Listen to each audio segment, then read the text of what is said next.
watch, there's one place where it feels good to be right. That is Prize Picks. New feature alert. Prize Picks now has early payouts. If your lineup gets off to a hot start, you may now have the option to cash out those winnings before the game even finishes. Is your fantasy season already over? Like mine, my team's a mess. With Prize Picks, I don't have to wait until next year's draft. Prize Picks let you play fantasy football every week. Pick your favorite players and win when they hit their projections. No draft required. Download the Prize Picks app today. Use code MACE, M-A-S-E, for $50 in lineups after you play your first $5 lineup. That's code MACE, M-A-S-E, $50 in lineups after you play your first $5 lineup. Prize Picks, it's good to be right. The holidays are here, and Amazon Pickup is your MVP of package pickup. Need that perfect gift, like a brand new jersey for the big game? With Amazon Pickup, you can grab your order from secure Amazon lockers or counters near you on your schedule at no extra cost. It's fast, it's easy, and it keeps your holiday surprises tucked away safely. Amazon Pickup makes holiday shopping worry-free. Find your nearest Amazon Pickup location at amazon.com/pickupmvp. That's amazon.com/pickupmvp. Your ambition just met its match with Robinhood. Trade stocks and ETFs, options, futures, and crypto all on one platform. Get started today at Robinhood.com/yourmoney. Your money, your move. All investments involve risk, including loss of principal. Options, futures, and crypto trading carry significant risk and may not suit all investors. Securities offered through Robinhood Financial LLC, member SIPC. Futures trading is offered by Robinhood Derivatives LLC, not FDIC or SIPC protected. Crypto offered through Robinhood Crypto LLC, NMLS ID 1702840, not FDIC or SIPC protected. Portfolio management offered by Robinhood Strategies, an SEC registered advisor. The holidays are rolling in, and if men in your life are struggling with their holiday wish list, tell them to add Manscaped to make gift-giving easy, fun, and completely stress-free this year. From the beard hedger to the lawnmower trimmer, Manscaped's precision tools keep you looking sharp, feeling confident, and ready for every event and celebration all season long. These aren't just stocking stuffers, they're upgrades for your daily routine. And right now at Target, you can save 20% on the Lawnmower 4 and 3 kits, Handyman, and the beard hedger. Hurry up, supplies won't last long. 710 ESPN, your home for the 17-time world champion Lakers. KSPN Los Angeles, a Good Karma Brands radio station. Previously on the Sedano and Cap Morning Show. And there was like 3 inches of water on the roof, and it was pouring over the side of the house. And I told the story about how my neighbors called, and I had to run to the house. It's not the house we live in. And I had to, like, open up the water thing on the street and stick my hand in there, and there were all these cucarachas. And it was disgusting, right? The water thing, and there's all these cucarachas. See? Oh, it was disgusting, man. The Sedano and Cap Morning Show is on the air. Update, yes, it was Rachel. Rachel became a mongrel this morning. The biggest show in ESPN LA history. They inflate their lines a little bit. Now, I'm not saying that you can't be wrong, and in this, one game scenario, the Lakers can't blow them out. But I feel like the line's a little high. Yeah, a lot of guys the books will probably think that we put a 7.5 on there. And people are going to say, "Oh, it's the Lakers, no Wemby." No Wemby. I'm going hard on that. Me too. That's what I'm doing. You're going hard on that? Yeah, that's exactly what I'm doing. They got me exactly where they wanted me. I'm like, wait, there's no Wemby. Marcus Smart is coming back. The Lakers have played really good ball. LeBron had this offensive explosion. I mean, I'm going through my list of reasons, and I'm going to take the Lakers tonight to cover the 7.5. A little sabor. Yeah, I don't think people like being called hacks. You're the güero on the radio. Giant Mexican, horn section. Did you have me on your show to berate me? Is that what you're doing now? Give me a freaking break. And I'm going to go home and unpack. They're bringing in Ronnie, and that's a final. Spurs 132 and the Lakers 119. Midnight in the desert. I'm Art Bell. Scott Kaplan, eat a fat one, bro. The Sedano and Cap Morning Show on 710 ESPN. The all-new ESPN LA app and on YouTube at ESPN Los Angeles. We're bigger than U.S. Steel. Wow, that's crazy. Well, you want to woo-woo? Bit Boy. Right now. Monstrous. Beto, I don't want to eat that. We did it, Dad. We did it. You were riding high on the stinger last time. Oh, big time. Right, that's right. Of course we were. So, mongrels, stay tuned.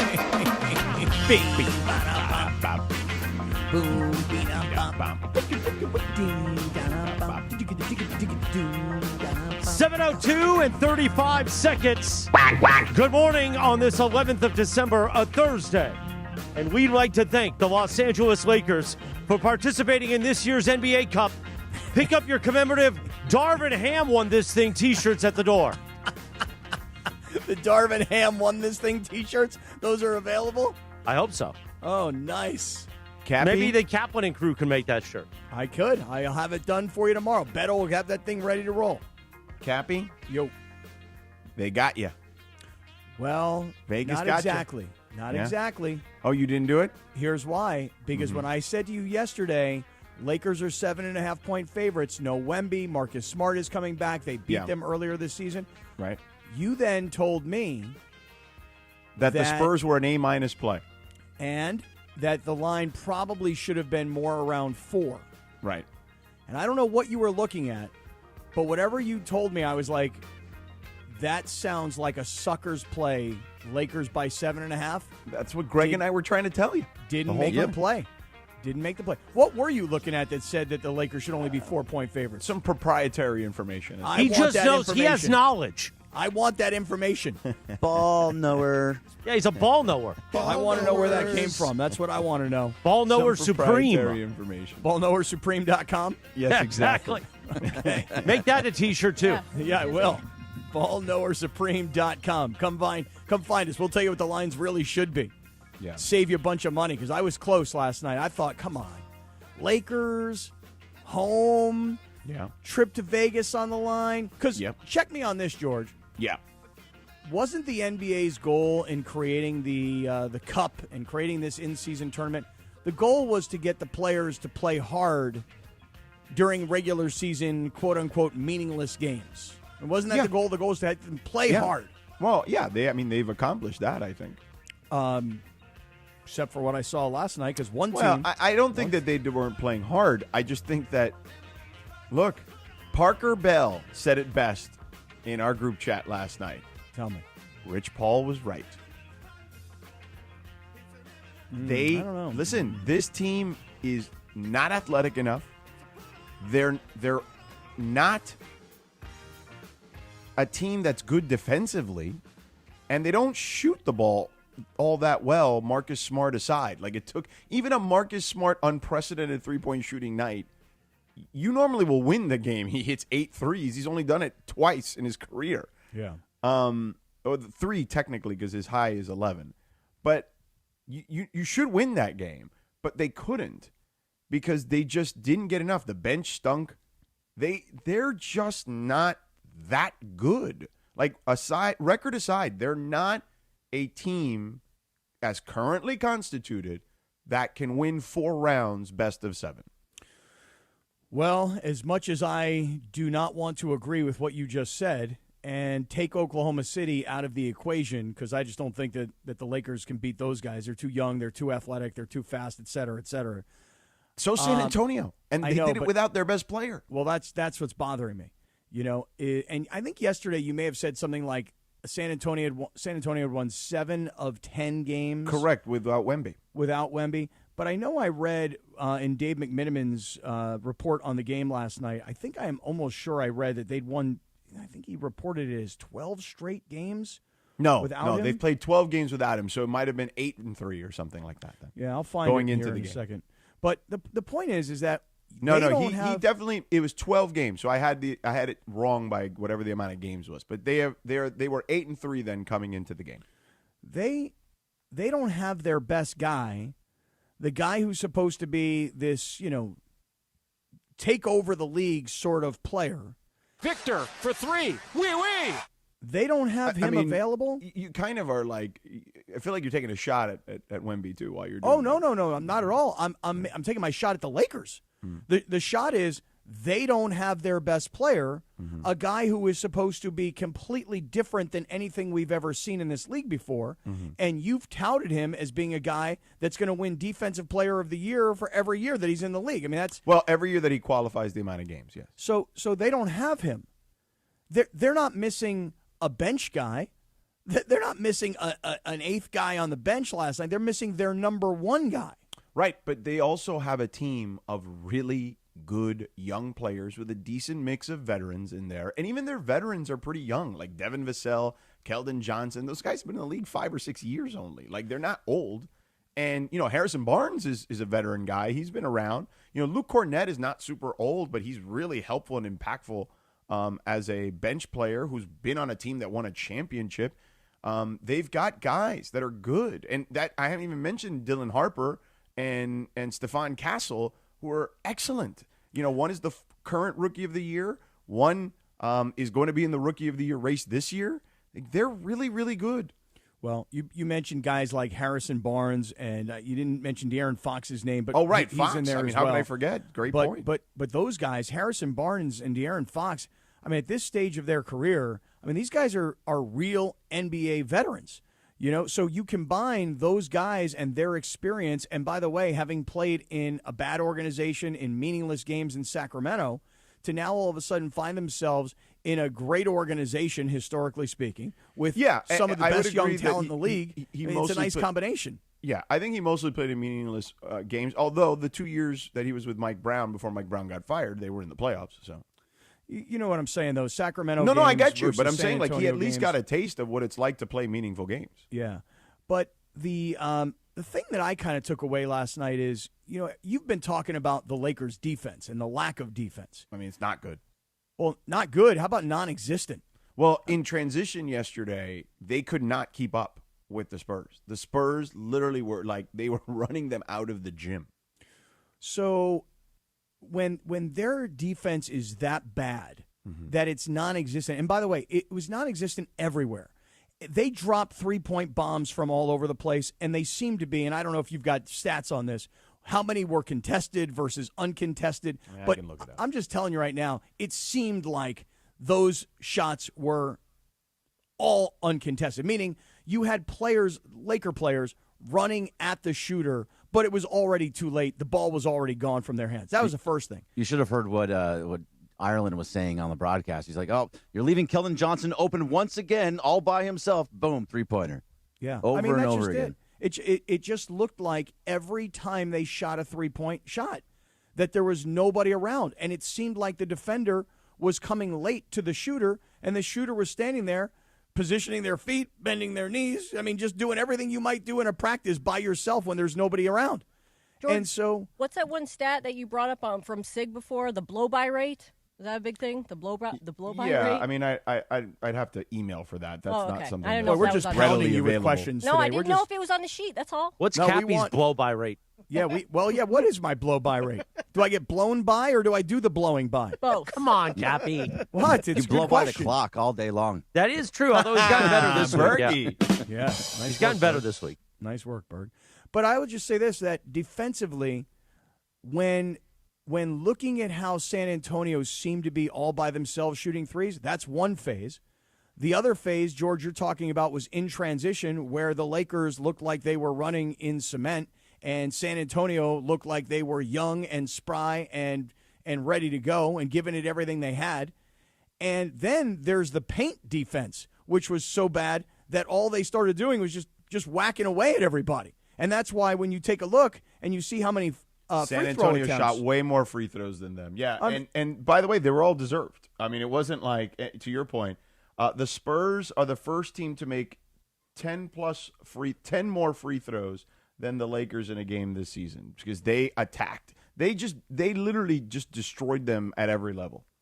So when we talk about defense and we talk about how bad defense is, we always keep coming back to the same stuff.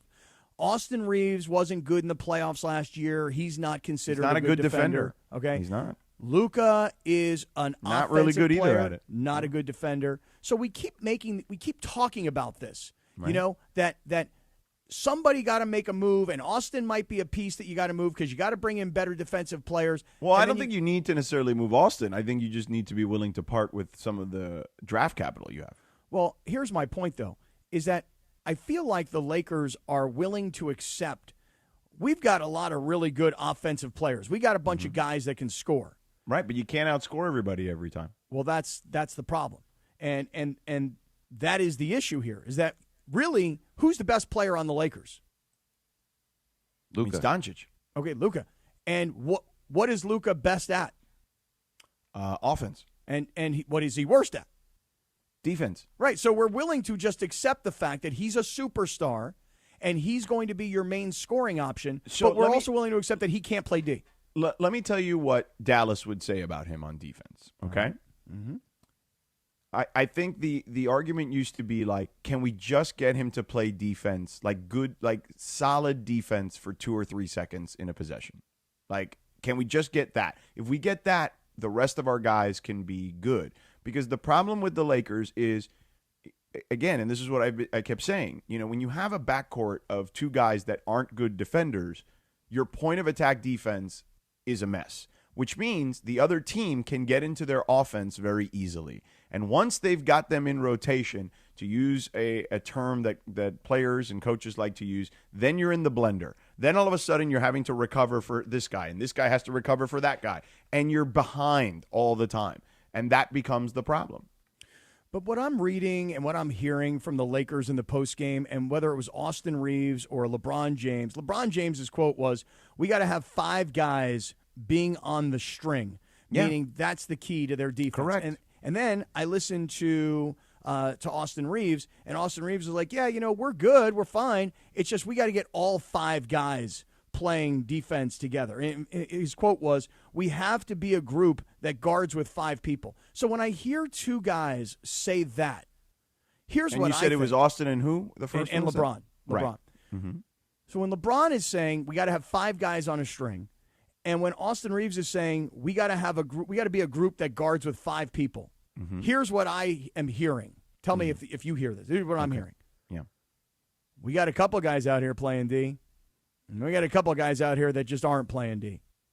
We had a couple of guys out here that are giving us what they got, and we got some other guys out here that are not. And I'm just hearing that I may have played D, but he didn't play D. I mean, that's how I'm hearing it, that when they say we got to have 5 guys that play D together, it intimates to me that they think that somebody or maybe some bodies chose not to play D last night. Well, I think that it's not yes and no is what I would say.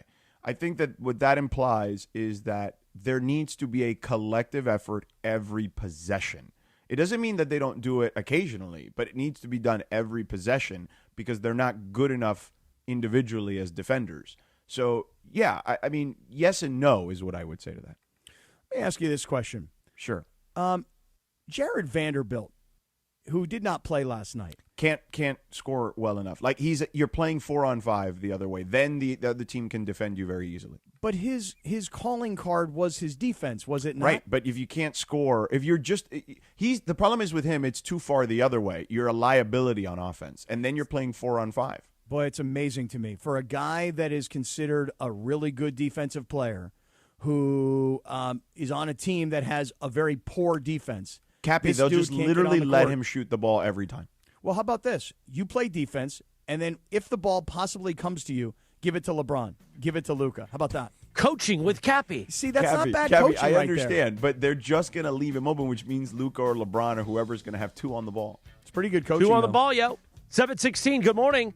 Michelle Smallman. Oh, we weren't potted up. Let's do it one more time. Quack, quack. Michelle Smallman will join us in just a moment. We'll talk more Lakers, of course, all morning long. But right now, Cappy, tell us about our friend Damon Wines, who I got to make sure joins us tomorrow for a Friday edition at Seller's Advantage.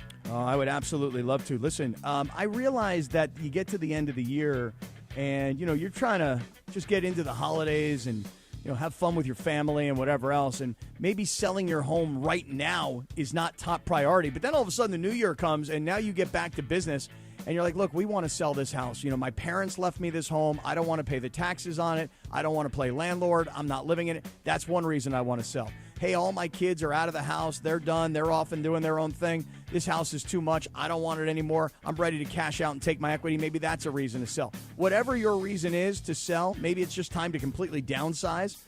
Doesn't really matter what the reason is. Here's what I can tell you. Selling your home can be complicated. You hire an agent. The agent comes to your house. They tell you all the different things you got to do, all the money you got to spend to get it showroom ready. You got to stage it. You got to have open houses. You got to have people coming through. It's such a headache. Why not just call Seller's Advantage? They will come to your home. They will look around.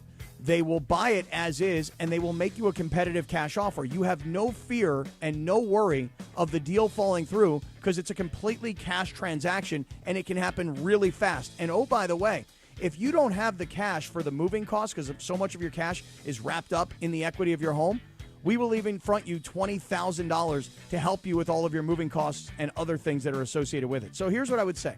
If you're ready to sell your home and you want to do it fast and you want to make sure the transaction goes down, you should call Seller's Advantage. 888-390-AS-IS, because that's the way they're going to buy it, as is. 888-390-AS-IS or 888-390-2747. Or just make it even easier. Just go to their website, sellersadvantage.com. Don't worry, sell happy at Seller's Advantage. Thank you, Cap. 7:18. We will talk more Lakers as they dropped to the Spurs last night in moments. But time for Michelle Smallman's weekly visit with us thanks to Prize Picks. Download the app today and use code CAPPY, K-A-P-P-Y, to get $50 in lineups after you play your first $5 lineup. That's code CAPPY to get $50 in lineups after you play your first $5 lineup. Prize Picks, it's good to be right. Now, apparently, I only listened to the show this morning. I didn't get to see it on TV, but Michelle and Evan were twinsies this morning. Oh, really? And I was going to ask her about the fact that she wants to fly to Japan, she said. But we'll ask her about being twinsies with Evan. Michelle Smallman joins us now, Sedano. Were you twinsies? You had to bring that up. The one thing that I was embarrassed about on the show today, that I arrived in the exact same color as Evan Cohen. And, you know, people have pointed this out to us. We actually all kind of match without ever consulting each other. We'll come in shades of blue. We'll come in earth tones. It's very strange because we do not talk about it before. But today, Evan and I in the exact same eggplant/aubergine color. And I was none too pleased about it. A, because it's Evan, and B, because he's been my number one opposition lately in the word of the day. Oh, really? In the word of the day? Is he one of those word baddie types? He is not a vocab baddie. He's the complete opposite. He's a vocab hater. He tries to sniff out the vocab word every single day. Yesterday, he tried to cheat and do Spygate 2.0, steal the word from, he had other people asking me about it and tried to steal it, and he, of course, failed because I'm smarter than him. So today he lost again. That's 7 in a row. So be sure to rub that in his face. He'll hate it. Well, I'm surprised he didn't take the phone today. You know, I mean, usually every time you come on, he's the first guy to jump in. Michelle, I was listening earlier this morning, and George was texting us last night about it, but you were talking to Rich Eisen about the Stuart Scott 30 for 30. I didn't get a chance to see it last night as it debuted. George, did you see the whole thing? And it was fantastic, and I would, as someone who had, I arrived towards the end of Stewart's time at ESPN, and I could just say this: we have a mutual friend. He and I, we had a mutual friend, and he approached me at an ESPN event one time, and said, "Hey, George Sedano, right?" I said, "Yeah." He goes, and the guy's name is Jason Jackson. He goes, "Jason Jackson's your boy, right?" I said, "Yeah, that was my guy." And we started talking, and I was a peon. He didn't have to know who I was. Like that to me, for a guy who grew up watching him, will never leave my memory. Just a perfect example of who he was. And that thing yesterday, Cappy, and I had very little interactions with him, a couple during my time there.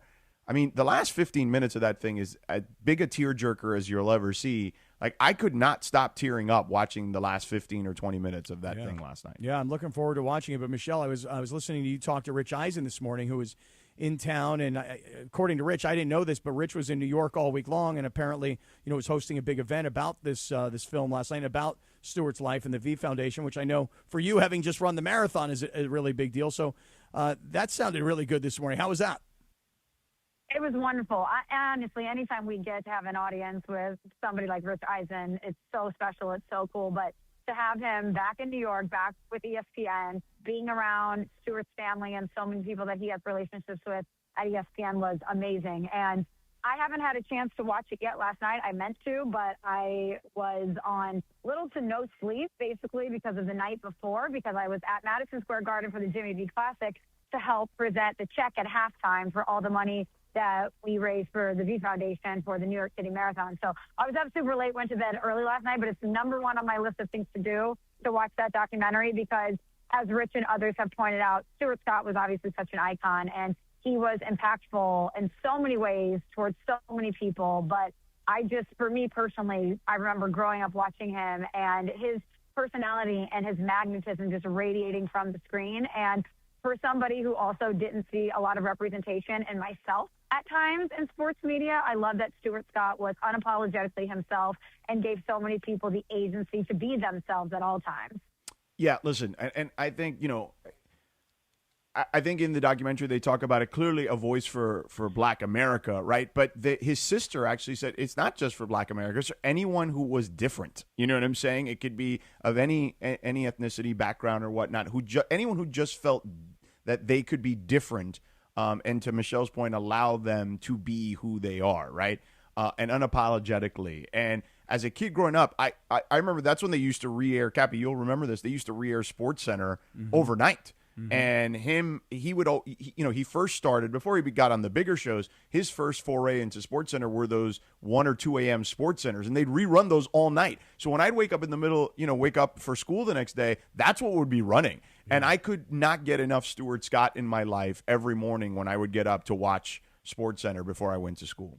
Yeah. And still to this day, I'll just say it like this. This may be a small thing, but maybe it's not. The word booyah. I never knew the word booyah until Stuart Scott said it. And now it is part of our language. And I don't mean like everybody walks around all day going booyah, but on occasion, like I have this one friend of mine, he's like, hey, we're going to go to this city. We're going to stay in the booyah zone. I said, what's the booyah zone? He goes, well, that's the place to be. I'm like, okay, I like the way of you using the word booyah. So I got to see it. Michelle, I'm with you. It's like the first thing that's on my list to do today is watch that show this afternoon. So, Michelle, I'm sure you guys tackled the whole Michigan thing with Sharon Moore. I mean, this thing has a lot of tentacles to it. How did you guys kind of view everything this morning as the news piled in yesterday and some more piled in this morning?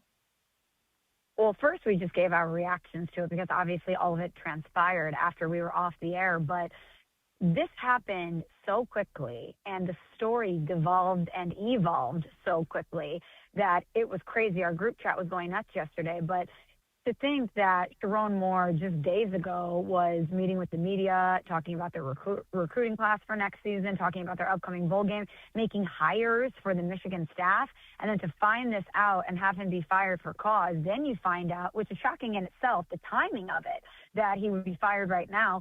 Then you find out that he's fired for cause because he had what Michigan is saying is an inappropriate relationship with a staffer. That's shocking in itself. And then to later get the news in the evening that he was detained by police and alleged assault involved. It was just a story that had legs and took on a life of its own, and I'm sure we're going to find out more information as today and the rest of the week goes on. But, guys, to think that Michigan is in this position now is crazy. Obviously, the real-life stuff is more important, and there's a lot of people that are going to be affected by that. But if we're going to zero in on the football, this happening now is at such a rough time for Michigan because not only do they have a bowl game that they need to prepare for, but the coaching carousel has seemingly stopped. You had all of these candidates that would have viewed Michigan as such an attractive job, and with the legacy and the resources that program has, they would have been very attractive for a lot of these high-profile candidates that have now accepted jobs elsewhere. And when you think about the timeline of the transfer portal and all of the landscape of college football, they're up against it. They have a very short amount of time to identify the candidate for this job. So it's going to be very fascinating to see who they land on, what other information comes out about this, and how they move forward. And I know a lot of people have said this, but on our show, too, we had the consensus. It would be advantageous for them to completely move past the Jim Harbaugh era with this next hire. With the Connor Stallions of it all, now Sharon Moore, it just feels like the time for Michigan to not look for somebody that had been in that family or that had any sort of tentacles to Harbaugh and just move forward completely. Yeah, there's a few interesting names, including one that is tied to Southern California, who's on the top list in regards to odds in Vegas. So we'll get to some of that. Michelle, always a pleasure having you on. Thanks for hanging out with us. We appreciate it. We'll talk to you next week. Thanks, Michelle. Thanks, guys. Talk to you next week. Michelle tease, Smallman. by the way, George. Good tease, because now I'm curious. Michelle Smallman, you can hear weekdays 3 to 7 a.m. on Sportsmanlike, the lead into the Sedano and Cap Morning Show. Meanwhile, we will get to that tease, but first, Cap, talk about our friends at Ocean Subaru. It'll be my pleasure to talk about Omar and Ocean Subaru. I'm telling you right now, the math is so simple. Even I can do it. I'm telling you, I'm the worst. Math is simple, right? It's low prices plus big trade values equals huge savings for you at Ocean Subaru of Fullerton. If you come in today and you want to upgrade your vehicle, we can help you with that. No problem. Okay, and we'll, again, the story is we got really low prices on our brand new Subarus, not to mention we got really low interest rates on our brand new Subarus, and we're going to give you more for your trade-in than anybody else. But let's just say you have a used car and you're not looking to upgrade. You want to sell it to us? We'll buy it for you right there on the spot. So if you've got that trade or you just want to sell, we're ready to take it in right now at Ocean Subaru of Fullerton. And if you come down and see Omar, one thing you should do is, hey, Omar, 20 years plus in the U.S. Army. Thank you for your service, plus all this 12 days of giving back. This is awesome. Thank you for what you do. But really, I came in because I want to get one of those brand new Subarus. And if I buy or I lease a brand new Subaru before January 2nd, I know about the donation, the $325, and I'm really excited about that part of it as well to one of our local charities like the Women's Club of Fullerton. So come to OceanSubaruOC.com, check out our entire inventory, and remember, the math is really simple. More for your trade, less for your next ride at Ocean Subaru of Fullerton. Thank you, Cappy. 7:28 in the morning on this 11th of December, a Thursday. It's 59 degrees. It's warming up, Cappy. We're back in 3 minutes from right now. The Sedano and Cap Morning Show on ESPN LA. This is the Sedano and Cap Morning Show. A partridge in a pear tree? How about a cold beer and some crab legs at the marketplace? Now your top reasons to visit Morongo. New Year's Eve Regency Ball. Entertainment throughout the casino. 9 p.m. till who knows. Number 2. Football playoffs are upon us. Catch all the action on our beautiful big screens everywhere you eat, stay, and play. And the number 1 reason. $25,000 in our Jackpot Palooza. Drawing 7 p.m. the 13th. Morongo. Good times. What's going on, LA? Bethel Duran here, and Toyota-thon is officially on. Go see my friends at Northridge Toyota or Wonders Toyota for a brand new 2025 Tacoma that's ready to lease for just $87 a month for 36 months plus tax. That's what I'm rolling in. It's a perfect time for a trade-in. Your ride might be worth more than ever. Northridge Toyota, Wonders Toyota, they make it easy. Tacoma SR 2.4-cylinder turbo rear-wheel drive, 6-foot bed extra cab, model 7162G, VIN number 3TY, JDAHN, 1STO 37657, base excludes tax, title, license, registration fees, dealer options, and charges. $59.95 down, payment $87, expires 12/31/25. Buenos dias. Hey guys, it's Sedano. The crazy Hernandez brothers at Hernandez Wholesale Flooring have wood. And not just little wood, but a lot of high-quality hardwood in all colors and lengths. If you need to lay down some new wood in your home, Hernandez Wholesale Flooring has got you covered. Visit their huge showroom right off the 5 freeway by Commerce Casino, or check them out on the web at hernandezwholesaleflooring.net. They even have carpet and artificial turf if that's what you prefer. All jokes aside, no gimmicks, no markups, just the best price on quality flooring at Hernandez Wholesale Flooring. Some people just know you can save money on car insurance by checking Allstate first. Like you know to check Kirk Herbstreit's pregame analysis first, before talking to your brother-in-law. In this game, the key thing to watch will be the offensive line versus their front seven. If they can get pressure without blitzing, this could be a long night. Okay, Kirk. I know stuff. Ooh, checking first is smart. So check Allstate first and see what you could save. You're in good hands with Allstate. Potential savings vary, including based on how you buy, subject to terms, conditions, and availability. Allstate North American Insurance Company and affiliates, Northbrook, Illinois. At AT&T, we guarantee our network, so you can talk college football with your BFF while taking Buster to the vet. Hey, yeah, I can't believe he ate the whole thing of chicken wings. And I can't believe we're staging a comeback. Touchdown! Yes! Staying connected matters. That's why in the rare event of a network outage, you'll automatically get a bill credit for a full day's service. For wireless downtime lasting 60 minutes or more caused by a single incident impacting 10 or more towers, must be connected to impacted tower at onset of outage. Restrictions and exclusions apply. See att.com/guarantee for full details. Hey, this is Rich Eisen. You're starting your day with the Sedano and Cap Morning Show on ESPN LA. Don't forget my show. The Rich Eisen Show is coming up this morning at 9 on 710 ESPN and the all-new ESPN LA app. Now, back to the Sedano and Cap Morning Show. 7:32. We are a bunch of little freaks, aren't we? Yes, we are. On this day in 2010, the number 1 hit, Pink. Raise your glass, Cappy. Today is also SpaghettiOs Day. Oh, really? I wasn't allowed to have SpaghettiOs as a kid. Angela wouldn't allow it, huh? Nope. Why? What was the problem with SpaghettiOs? Well, it was in a can and it had a lot of stuff in it. Yeah. So I would sneak to other kids' house to eat like Chef Boyardee and SpaghettiOs. Oh, yeah. And I'd drink Coca-Cola. Right. I mean, listen, I'm telling you, Angela wouldn't allow you to do those things. No. Sheila, though, my mother, she would feed me devil dogs for breakfast. You know? I mean, like real garbage. Hey, kid, eat this devil dog. Yeah, really. You got to go to school. You need breakfast. Have a ring ding, buddy. Have that ring ding. But it's great for your stomach, too, that devil dog first thing in the morning. No wonder your stomach is right. a Yeah, mess. exactly. Right. A lifetime of Entenmann's donuts. We should do that as a bit. Stick a bunch of devil dogs in Bergie and Cappy's stomach one morning, and let's just see what happens. We just won't be on the show. Well, you know what would actually make it even faster than a devil dog? If you just gave me like a greasy sausage patty. Forget it. Boom, gone. All right. All right. Go ahead, Joy. Hey, real quick, thanks to Michelle Smallman of Unsportsmanlike for joining us there. She does every week. So we're talking real quick at the end about Michigan with her. Yeah. And the odds are out on who will replace Sharon Moore. So Kalen DeBoer, the Alabama head coach, is near the top of every gambling list. Joe Brady, the Bills offensive coordinator. Kenny Dillingham, the Arizona State coach. But there's a couple of Southern California guys. Oh, yeah? Or guys related to Southern California. One is Jesse Minter, the defensive coordinator for the Chargers. And he's a guy who, now what Michelle just said about disassociating yourself with all Harbaugh guys, that wouldn't qualify. Not that, that was an opinion. It's not exactly something that Michigan's putting out. He was the DC there under Harbaugh at one point. There's Jed Fish, the Washington head coach, who obviously has UCLA ties as well. Sure does. And then Lincoln Riley is on this list. I don't understand that. In regards to the top 10 people who have the best odds of getting the Michigan job. Now it is interesting because I don't know how real any of the Lincoln Riley stuff is, but we've heard in the past, whether you believe it or not, that there have been either overtures on his part towards other schools.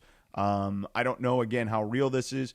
But to have him on that list, to have a couple of guys who are tied to Southern California on the list, I think is pretty fascinating. But to me, the most fascinating is clearly Lincoln Riley.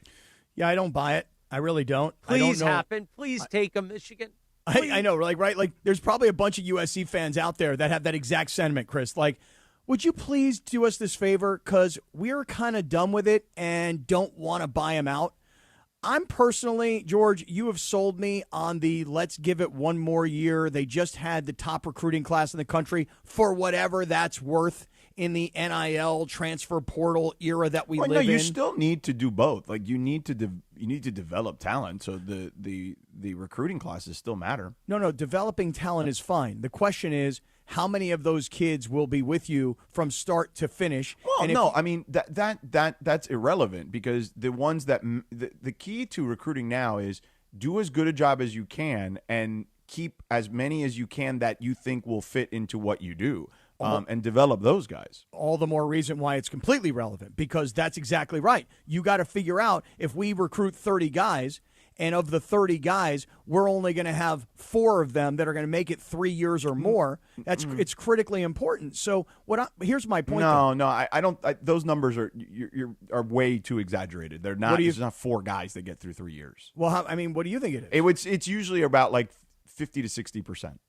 Okay, so again, 30 guys get recruited. Let's hope we got 15 guys here for the next 3 years. And if that happens, fantastic. But the point is that how many true freshmen are from this top-rated recruiting class are going to make immediate impact? My guess would be 2 to 4, maybe. Right. You know? So that if you have the number one recruiting class, you should have at least 2 to 4 that make an impact right away. So the point is that like we've seen what USC was this past year, and they were a good team. They just weren't good enough to go on the road and beat Illinois, go on the road and beat Notre Dame, go on the road and beat Oregon, right? So the question is, will this number one recruiting class give Lincoln Riley enough to finally win a huge road game? Well, it's not just that. It's also the combination of what he does in January, from January 2nd through the 19th or whatever the portal window is. That is also going to be a big factor. Yes. Right. But let's just say that Lincoln Riley and USC had the same kind of season this next year that they had this past year, and I guess the season's another not like really 9-3 year, not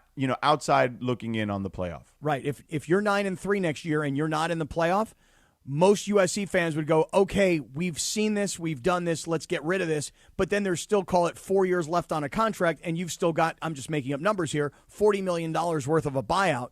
I think a lot of USC fans will echo what Chris said, which is, please, Michigan, please take him. I would rather see him get one more shot with this USC team, the number one recruiting class. To your point, what he does in the portal, I'd like to see what he can do with one more year. But, Chris, to your point, I think there's a lot of SC fans that right now would be like, hey, if we could get out from underneath Lincoln Riley and Michigan wants him, we'll do that deal right now. Well, he's on, whatever, for what it's worth, and I don't know how much any of this is worth. I do think that, Vegas has him on the list for a reason, and, he's in, anywhere between the top 5 and 10 on most lists in Vegas. So what I would say to you is this, and I know people are looking, going like, why would Kalen DeBoer leave Alabama? Yeah, right. I think that we're in an age where I don't know if Kalen DeBoer is a great fit at Alabama, and I think that I don't know if he loves how insanely rabid that fan base is. Chill West Coast guy, going to Alabama, following a legend. It's going okay, but not. They're expecting national championship every year. That's right.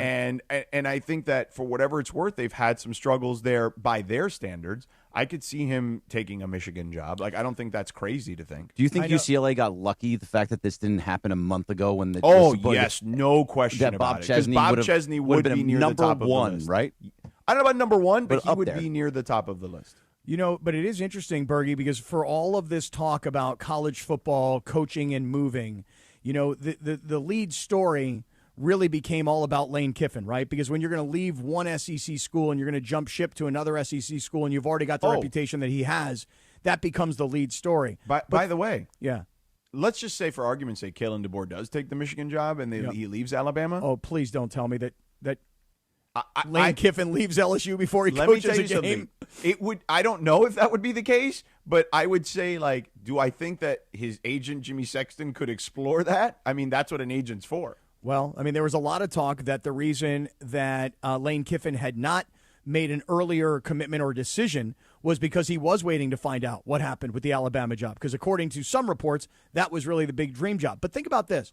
For all the talk of all the coaches that have moved, the school that had the hardest time finding their next coach, which, by the way, is one of the all-time legendary historic programs in all of college football, that program was Penn State. So Penn State had to go 6, 7, 8 deep till they finally found a coach. 6, 7. Oh, 6, 7. Last night, Lindsay, I'm so glad you stopped me. Thank you. Last night I was in a restaurant, and the waitress said something and 6, 7 came out of her mouth.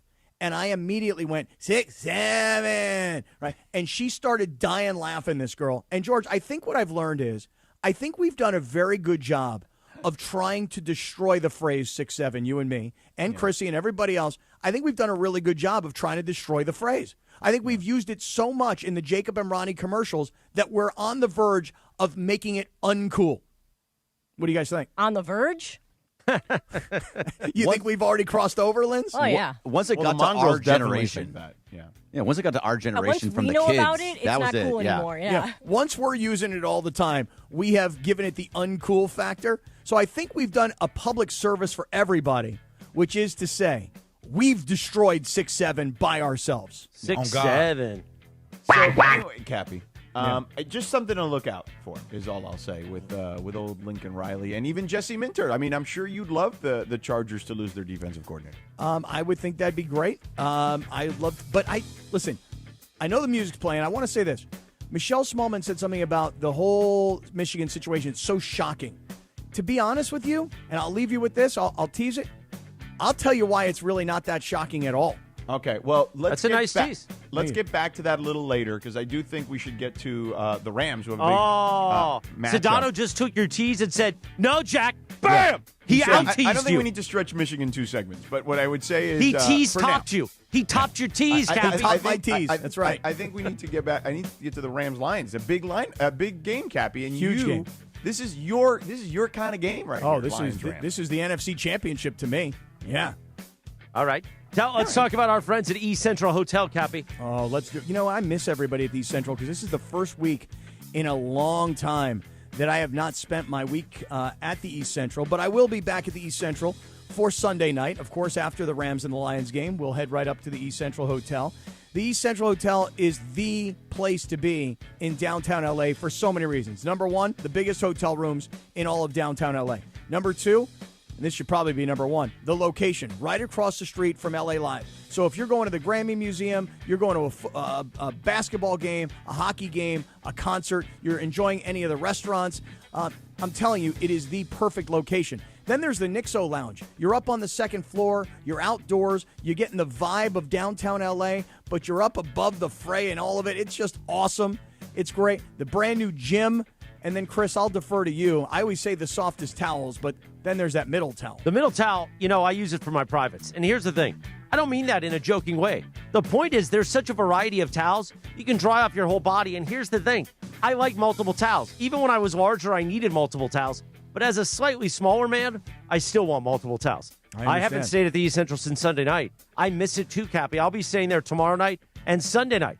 And I'll be hanging out at the Nixo Lounge. Well, Robert Montez, the general manager, does such a great job. His staff is so friendly and warm. We have gotten to know everybody. They make you feel like you're at home. You're going to have a great experience at the East Central Hotel in downtown LA. That's where we stay. That's where you should stay. Book your next stay at eastcentralhotel.com. That's eastcentralhotel.com. The East Central Hotel in downtown Los Angeles, Entertainment's official address. Sedano mentioned it. We will talk Rams-Lions in 3 minutes from right now on the Sedano and Cap Morning Show, Jack. The Sedano and Cap Morning Show. This holiday season, don't just give a gift. Give the gift that keeps the party going all year long. Live entertainment at Fantasy Springs Resort Casino. Kick off the new year with the Battle of the Badges. Local heroes duking it out for charity. Then get your groove on with the Temptations and the Four Tops. And set sail with the smooth sounds of Yachtly Crew.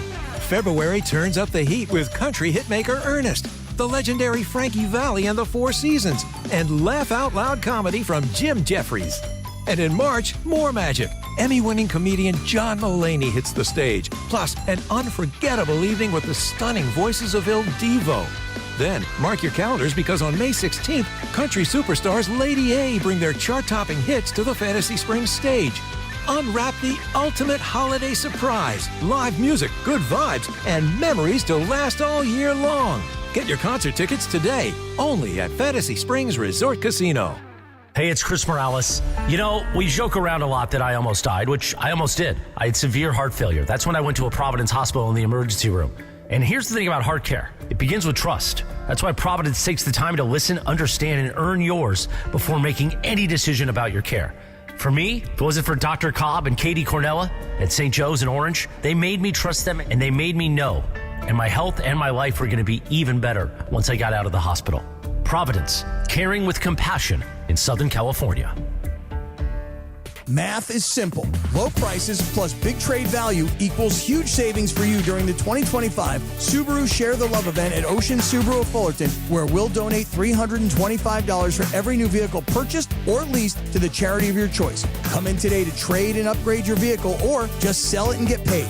You win either way. For complete details, visit OceanSubaruOC.com. $325 donation consists of $250 from Subaru and an additional $75 from Ocean Subaru of Fullerton. Expires 12/31/2025.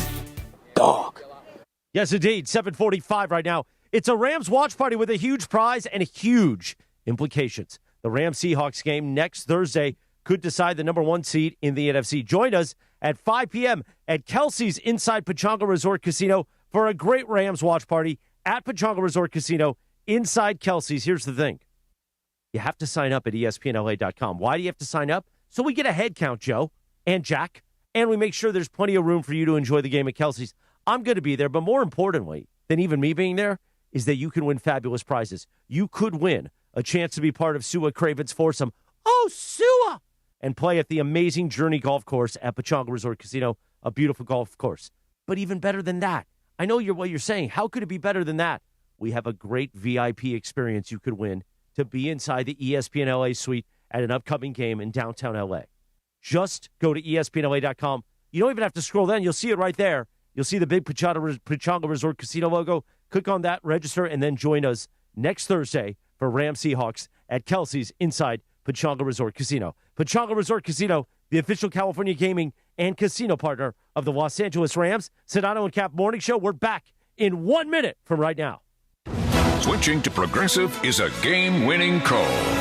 And that reminds us of other game-winning calls in the history of sports. So it was the fourth quarter and we're down by 5. Sweat pouring down my face. Suddenly it hit me. If only I could wrap part of the towel around my forehead. And that's how I became the first basketball player to wear a headband. Okay, not really a game-winning call, but it was a good call. You can make one too. Switch to Progressive and you could save hundreds. Progressive Casualty Insurance Company and Affiliates, not available in all states. Clinton Yates here, and the holidays are upon us, full of gatherings, toasts, and plenty of cheer. And if you're like me, you want every moment to shine. That's why I head to Total Wine & More, where you'll find it all at the lowest prices, from rich whiskeys and smooth tequilas to festive liqueurs and elegant champagnes. And if you're not sure what to grab, their guides will help you find bottles that impress. You'll always find what you love and love what you find, only at Total Wine & More. Spirits not sold in Virginia and North Carolina. Drink responsibly. B21. The Sedano and Cap Morning Show, presented by Call Jacob and Jacob M. Ronnie. The new phone number, 800-345-6789. My guy, your guy, Cappy's guy, the great Jacob M. Ronnie. 800-345-6789. With a new phone number, 800-345-6789.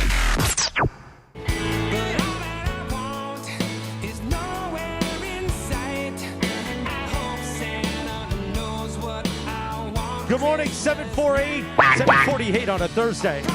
The 11th of December, the Sedano and Cap Morning Show is on. As Sedano teased, we will talk Rams, Lions in just a few moments. Let's hear some sounds of the seasons from Yachtly Crew. And Cappy, as we know, what we've been doing for these 12 days are 12 days of giving back, thanks to our friends at Ocean Subaru. And I believe it is day number 6, Cappy. Yeah, we're right in the middle of this. This is so awesome. It's a partnership with us, ESPN LA and Ocean Subaru of Fullerton. And we're really just proud, both companies, to highlight local service members and their families who give so much during the holiday season. Listen, obviously, what these folks do by being part of the military is awesome in and of itself. But, George, you get to the holiday season and, somebody's deployed, somebody's got to be somewhere else, and then, folks are home waiting, and all we wanted to do was, donate an Islands gift card and say, go have dinner on us, and thanks for your service. And today, we talked to Staff Sergeant Fabian Campos, who's with us right now. Staff Sergeant, good morning, sir. Good morning. Thank you for having me on your show. Yes, sir. Thank you for doing it. 15 years in the military, is that right? That is correct. And thank you for your service, first and foremost. How about this, George? Staff Sergeant Fabian Campos, 3 combat tours in Iraq. Oh, my 3 of goodness. them. Well, bet you're happy that's over now, huh, Staff Sergeant? Yeah, that is correct. That's in the past for now, Yeah. But we appreciate, just the sacrifice that you make, that you made several times, clearly, and continue to make on a daily basis for our freedom, Staff Sergeant. Thank you so much for all that you do. Thank you for your support. Staff Sergeant, you were, for those tours, you were a Marine, is that right? That is correct. I started off as a Marine, from 2002 to 2006. Had a break in service and joined the National Guard as a reservist in 2012. But now I'm full-time staff. I'm supply sergeant over at Moreno Valley 315 Engineers. Well, again, thanks for your service. We really do appreciate you guys. And our goal this morning was just to say hello, good morning, thank you, and to donate to you and your family an Islands gift card. Man, they got great burgers, they got great fries, they got icy cold beer. Staff Sergeant, take your family in. Have a great holiday dinner on us at ESPN LA and our partners at Ocean Subaru of Fullerton. And one more time, Staff Sergeant Fabian Campos, thank you for all you do, sir. Yes, sir. Thank you. Really appreciate it. Looking forward to enjoying the burger with my family. There you go. Absolutely beautiful, Cappy. Thank you, Staff Sergeant. Our 12 days of giving back thanks to our friends at Ocean Subaru. Picks against the spread coming up in about 12 minutes from right now, Sedano. And Wait, we're doing that today? We will be picking. What? We're doing that today? It's Thursday. No. Are we playing the Thursday game? I don't know. Anyway, I don't know if we're doing picks against the spread, but either way, you know what we will be picking is Rams Lions. Yeah. Are we picking the Bills? The Bills on there this week? We are. Bills at the Patriots. Bills Patriots, George. We're finally picking the Bills after It's a all big these game. weeks? Hey, listen. Probably the biggest game of the week, right? We're essentially pulling into the playoffs right now, which, by the way, we'll get to the Rams Lions. This is why, can I just say one thing? I'm probably by myself in this, but I'm just going to say it. I'm fascinated with, cannot stop thinking about, and can't wait to watch this Sunday what happens with Phillip Rivers against the Seahawks. Because one thing, George, it's already now being reported that Shane Steichen is saying, well, we may start him. We'll have to see what the end of the week brings us. But if you're Rivers, you're pulling into the playoffs. You understand this? At Seattle, home against San Francisco, and then you've got 2 division games, Jacksonville and Houston. So now a game like the Lions and the Rams or the Bills and the Patriots, George, these are playoff games essentially now. We're down to that part of the season where teams have 4 games to go. And the Rams and the Lions is as big as it gets this weekend. So you know this, that the Rams went to the Lions in the opening round of the playoffs. This is 2 years ago, lost. Then they opened the season in Detroit, lost. This is the first time that Matt Stafford, since the very first time they ever played, after the trade. This is the first time Matt Stafford is getting the Lions back in L.A. Yes. Matthew, not Matt. Okay, I'll go with Matthew. Okay, Matthew Stafford, not Matt that's Stafford. what his wife likes to call him. Every time we say Matt, we get corrected. So I was just, making sure that we follow through. Hey, thank you for that, Linz. I don't need any problems with the Stafford family. You don't want Kelly to get mad at you on the podcast, I don't want any of that heat right there, okay? Right. But George, what a monster game. Because when you start to look at these teams, like the Lions are 8-5, right? Yeah. But the Lions, when you look at where they are in their division, Green Bay's 9-3-1. Mm-hmm. Chicago is shocking the world at 9-4. Yeah. And the Lions, who were probably everybody's pick at the beginning of the year to win their division, they're looking up at those 2 teams.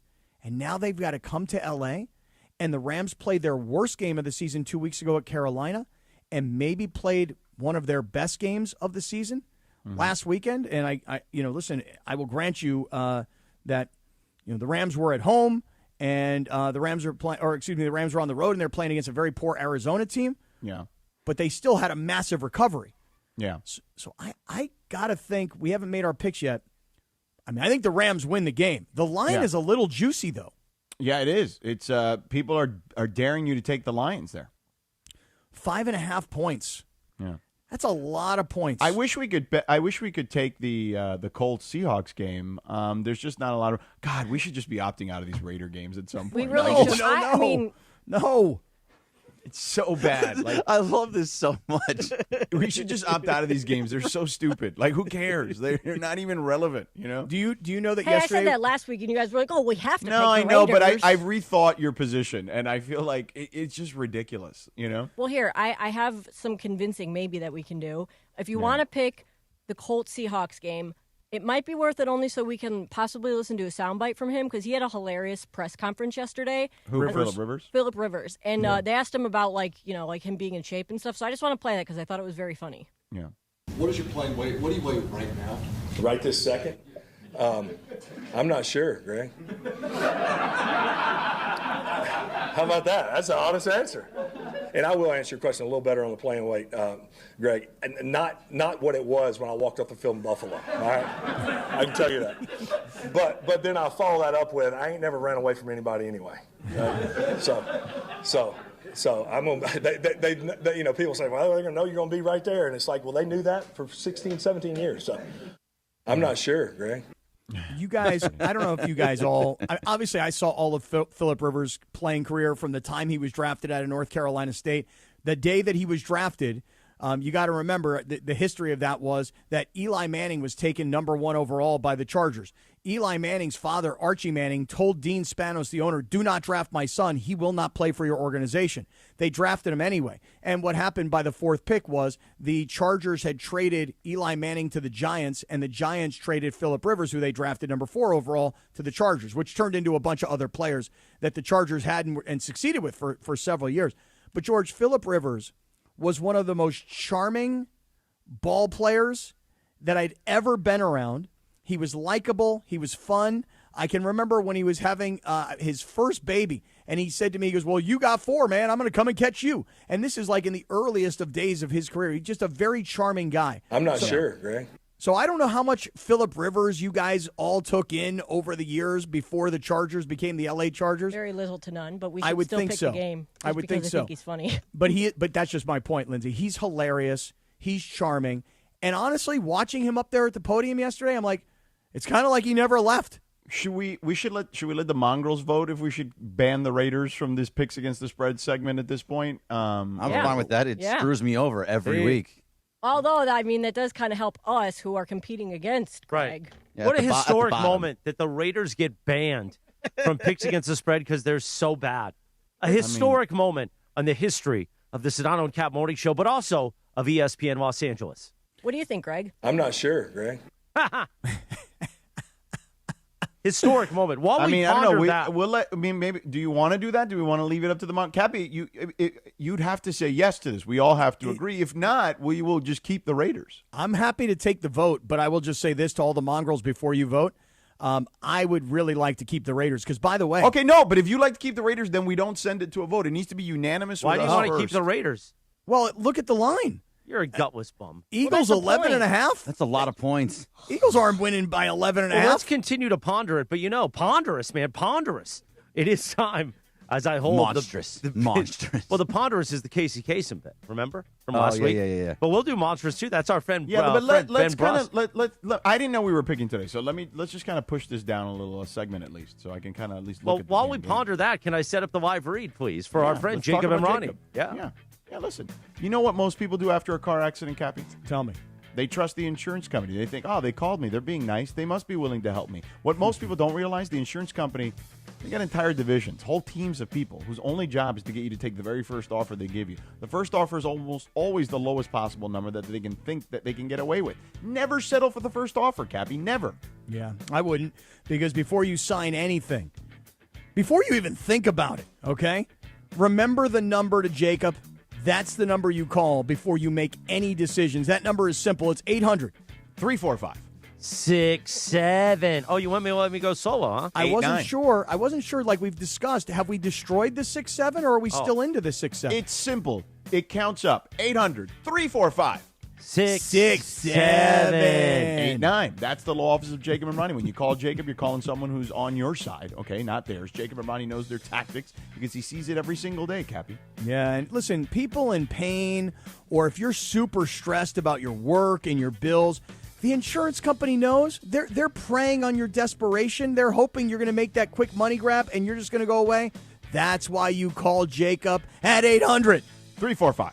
6-7. 8-9. And a chosen legal partner of the Rams, Lakers, and LAFC. They bring the same toughness and game plan you see on Sundays like the Rams. He takes that to every case. He ain't looking for that quick little settlement, man. No way, man. Jacob is going to get you all the money you deserve.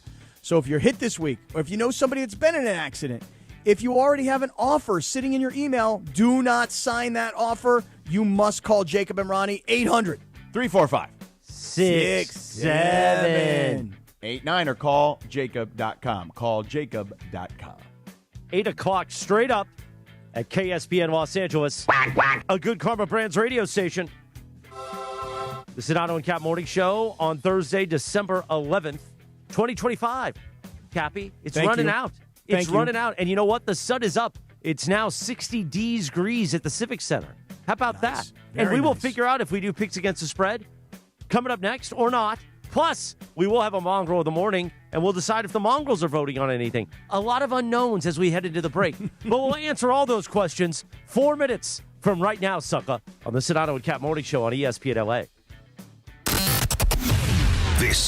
I would like to tell everybody this. If you look at the Prize Picks app and you look at the bottom right corner, you look at the profile right down here, right here. Follow me on Prize Picks. I'll follow you back on Prize Picks. And now you can follow my picks. And I've been hot, and I can follow your picks. And we can all follow each other on Prize Picks. Let me tell you something. You tell that Italian stallion uncle of yours, Chris Morales, I have been hot on Prize Picks. Download the Prize Picks app. Use the code CAPPY, K-A-P-P-Y. Make your first $5 lineup. Get $50 instantly from Prize Picks. Prize Picks. It's good to be right. I'm Public Adjuster Avner Gat, and I've been helping people with homeowners insurance claims for over 20 years. The process can be frustrating. My advice, don't do it alone. Call 818-917-5256 today. 56, or you go to avnergat.com. It's 818-917-5256 or avnergat.com. You call Avner answers. He says, hello. Your claim is our game. AvnerGat.com.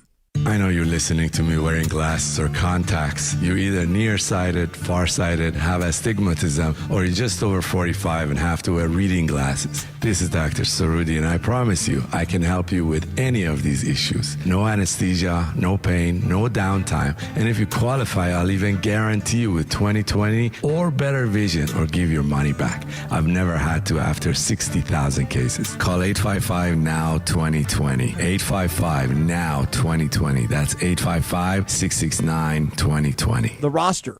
Don Miguel González Jiménez captured a bit of Mexico and passed it down through generations in a recipe we serve at Mercado González to this day. That's the sound of our Michoacán-inspired carnitas, slowly braising, flavored in salt from El Mar de Colima. The traditional copper cazo heating the carnitas to a golden brown that pulls apart easily. There's nothing like Mexican tradition in every bite. Mercado González, Mexico in every detail. Coverage varies by plan. View contracts and exclusions at endurancewarranty.com. If your car is out of warranty, one major repair bill could wipe you out. Just ask Ludacris. Car breakdowns can wreck your wallet. Without Endurance, a worn-out timing belt could cost you $1,700. A busted transmission, that's $4,000 easy. An engine meltdown, $7,000. But if you've got Endurance, you could never pay out of pocket for a car repair again. With Endurance, your car's most expensive parts are covered. Plus, you pick the mechanic you trust to do the work. With Endurance, your rate stays the same no matter how many claims you file. If your car is under 20 years old, Endurance has you covered with unlimited miles. Plus, your plan includes 24/7 roadside assistance anywhere in the country. Choose the name Ludacris trusts, Endurance. Right now, get $300 off any plan, plus a year of elite benefits, a $2,000 value, free. All backed by a 30-day money-back guarantee. For your free quote, call 800-431-8958. 800-431-8958. 800-431-8958. Hi, this is Avner Gat, founding partner of the Sedano and Cap Morning Show. Avner Gat Inc. is your trusted Los Angeles public adjuster. Call me directly at 818-917-5256 for help navigating the complexity of your insurance claim. Now back to the Sedano and Cap Morning Show. Good morning, guys. Good morning, Abner. 8:04. The Sedano and Cap Morning Show. Happy birthday. She's singing this song, one of the biggest Christmas hits of all time, Cappy. Brenda Lee turns 81 today. Wow, 81. I love this song. I mean, when I hear this song, it makes me feel like in the holiday spirit. I love this song. Doopy-da-bop-be-doop-a-doopy-doo. Do-do-bop-ba-da. You guys like the way I turn everything into like a jazzy, snappy sort of a thing? I do indeed. Thank you. Meanwhile, this is out of phase again. We got to get this fixed at the end of the year. Like the phasing thing, like we're only hearing one channel. It's fine for like the new songs, but the older songs, like, because, you know, we like to play the oldies for Sedano. Right. Yeah. Anyway, is Sedano back? Sedano is back. I do believe. Something else that didn't work. By the way, what are we recording in the middle of the show? Something that's important. Okay, well, what's more important than the show? Actually, that recording at that moment for 10 minutes. Okay, well, maybe there should be another way to do that. Okay. We'll put that on the list. Thank you. Handle it, George. Well, I'm just saying, what's more important than the morning show right now in the morning? That Hear 10 that, minutes. Chris? That He's the 10 morning minutes man. is Well, those very 10 important. minutes should be figured out how to do another way. Okay. Well, again, we'll put that on the list. I got that. Let me handle this. I got it. No problem. I got it handled. 3-2. 3-2. Yes, I got it. I'll handle it.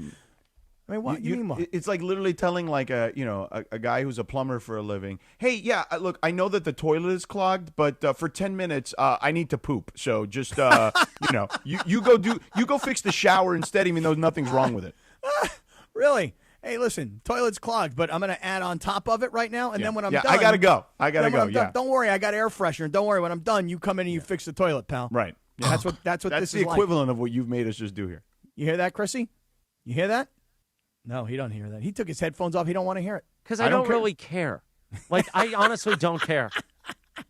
Don't do the show. Just everybody sign off and we'll call it a day. Like, Wow, whatever. I like this show. Oh, look who's so sensitive now. No, it's not sensitive, but I'm being asked to do things by other people that we need to get done. Well, those other people need to understand there's a show that goes on. Well, those other people own the radio station. Okay, so well, those other people can call me and talk to me about it. they don't. They won't. Oh, damn right. They won't. They should. They should. George, you should get on the phone with the owners. In fact, check that. You know what you should do, George? You should be one of the owners. Why don't you invest in GKB? Yes. I don't want any of that. Put a couple bucks into the company. Yeah. Well, there should be other ways to do what needs to get done in regards to that and not interrupt the show. Okay. You hear that, owners? My man Sedano said there must be another way Why to get it done. Why are you trying to poop in our toilet while we're using it and when it needs repairs? Because we don't make enough money. I don't know about that. Yeah, I don't know about that either. All right. So are you We doing Colts Seahawks? Are we doing it? Are we banning the Raiders? We can't ban the Raiders. Come on. I mean, Yeah. And by the way, I could switch toilets if the other toilet worked. Wow. But that is also a bigger issue. Yeah. What, we don't have working toilets? Yeah. That's a rude question. Chris wanted me to poop in another toilet, and the problem is the other toilet's not working. I was under the impression that toilet did work. Well, there you go. Well, you need the plumber to fix both toilets. Well, yeah, now we have two toilets that Well, don't frankly, work. I need new plumbers, but I also can't get that done either. Oh, Yeah. wow. Well, You need new listen. plumbers? They got me stuck with a grumpy plumber that doesn't get anything done. Well, let me tell you, I got good plumbers here in the South Bay. Matucci, they take care of you. Oh, yeah, Matucci's good, huh? Yeah, they're big listeners to the Sedano and Cap show. Those both, Matucci guys? iterations. Yeah. Oh, really? wait. Look, can we go to the update desk for an update from Greg Bergman? The other toilet should work now. He fixed it. Well, why? Did you have the other source connect to that plumber? Well, no. So are you saying Sedano doesn't know how to use the toilet? Bergman, I will say this. That was impeccable timing and an impeccable execution of that. So wait a minute. So is it a Sedano issue or a toilet issue? No, it was a toilet issue. He's But back now here it's like, I got good. it. I got it. Now it's good. So now the toilet works. You know what Bergman is? Bergman is He's a the plumber. Mario of plumbers. That's right. Oh, yeah. Why? You know he comes here one day a week?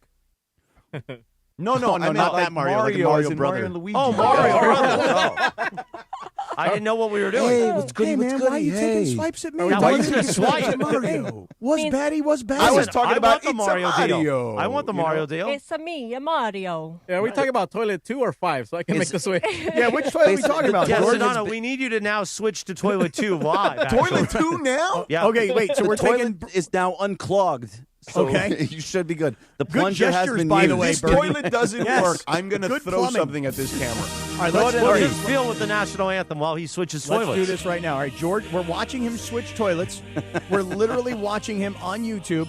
There he George is. has... I'm going to pot up the other toilet so we can actually hear the connection. The other toilet is alive and well. How's the new toilet, George? It works. Hey, Oh, nice well, new look at that. toilet. Hey. So do you want to take back any of your yelling or no? No, because you needed to fix the toilet. Well, you that told wasn't- me to that's go to not this. my department. You told me to go to toilet 2. Toilet 2 was not working.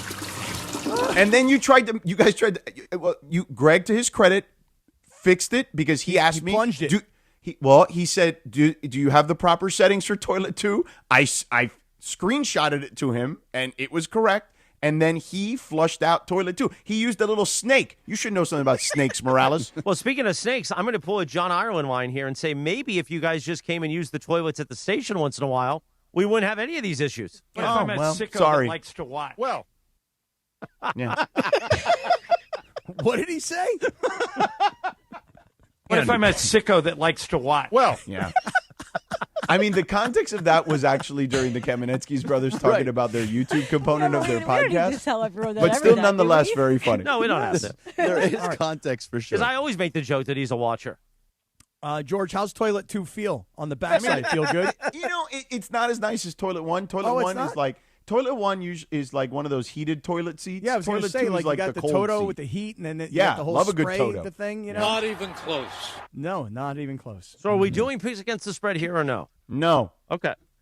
Nope. No. But no. let's Negative. finish this because I do want to talk about I want to get back to the Lakers at some point, but I do want to talk about the Rams, finish the Rams conversation because Cappy, what we didn't talk about, it feels like for the first time in this Rams-Lions Goff versus Stafford thing that both sides are trying to push away the whole Jared Goff Rams thing. Like they're just they're like kind of over it and don't want to make it a focal point anymore. Do you buy it? Because we have sound from both guys. We have sound from McVay and sound from Goff. Who do you want to hear first? I would probably want to hear from McVay first. But no, you got to go Goff question, first because then he asks him. Go Goff.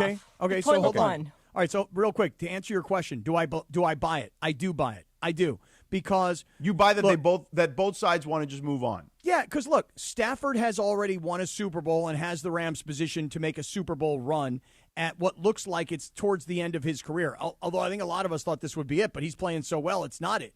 On the other side, Jared Goff is playing the best football of his life, and he found a home where he was welcome and wanted and respected and everything else. So, yeah, I think it's worked out perfectly for both guys. The only thing that Goff hasn't been able to do is win a Super Bowl yet. Okay, so I want to get to this Rams sound. We'll discuss it quickly. Then I want to get to the Lakers debacle last night before we're done here at the bottom of the hour.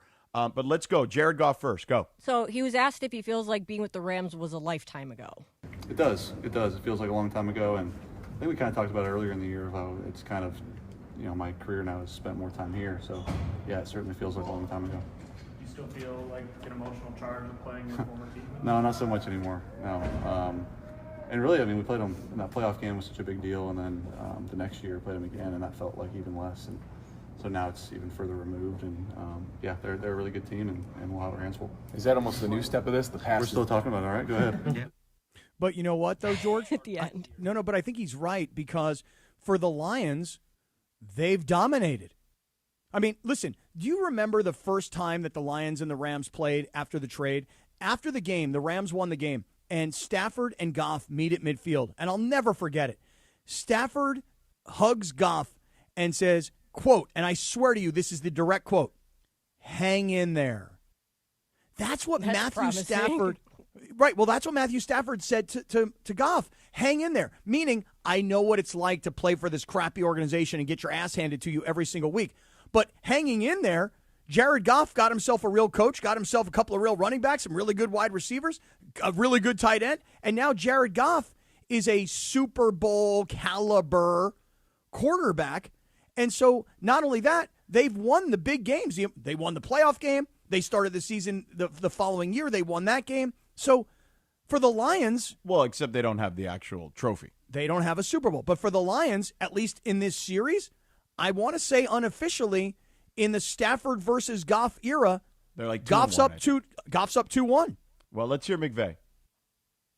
I think the first part is just a tremendous amount of appreciation and gratitude looking back on the time spent with Jared. I've obviously been very open about a lot of growing up to do back then in terms of the way that I could have handled that with a little bit more etiquette and empathy towards him. And for that, I'll always be regretful. But, he and I have spoken since, obviously, a bunch. And I'm really happy for the success that he's had.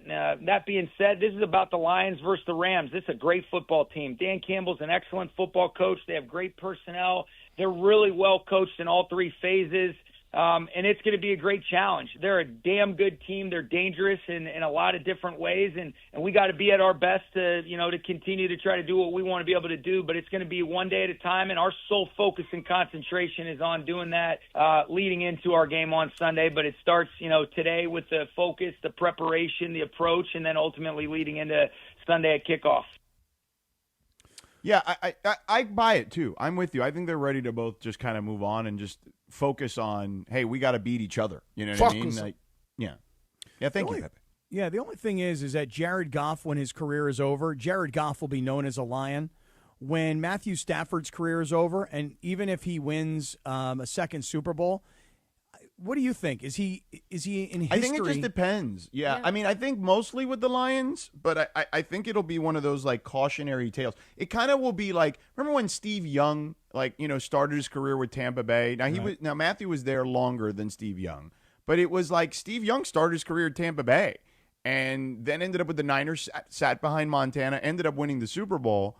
It's gonna depend how much longer he plays the Rams and how much more success he has, in my opinion. Yeah. But it really is a monster game. And when you look around the NFL this weekend and you see some of the really big games that are happening this weekend, we mentioned just briefly the Bills and the Patriots. That's a monster game. I know we're all curious about the Colts and the Seahawks, and we wouldn't be if it wasn't for Phillip Rivers, frankly. I'm not sure, Greg. But I mean, Packers Broncos is a monster game this week, and you just look around. These games are becoming playoff caliber games. So if you're the Rams, when we look at who's more desperate in this game, the Rams or the Lions, your first instinct is to probably say the Lions because they're in third place in their division behind Green Bay and Chicago. But the reality is that the Rams are equally as desperate for this reason because Seattle is on their heels. They've got the same record, even though the Rams have the tiebreaker. And San Francisco is coming off of a bye, and they're in the mix as well. I mean, they are literally right. All three teams at the top of the NFC West are all bunched up. So it's a desperation must-win, really, for both of these teams. Yeah, I would agree. I think that this game has a lot of weight to it, and it'll certainly be something we'll be heavily focused on come Monday. But let's get back to yesterday. So the Lakers yesterday, just got trounced, right? Like this game was not very competitive. It kind of got away from them fairly quickly. They did look like they made a little bit of a late run, but it was too little too late at the end there. And, again, this to me, the problem with this team continues to be this. The problem is defensively they're not very good. They're in the bottom third.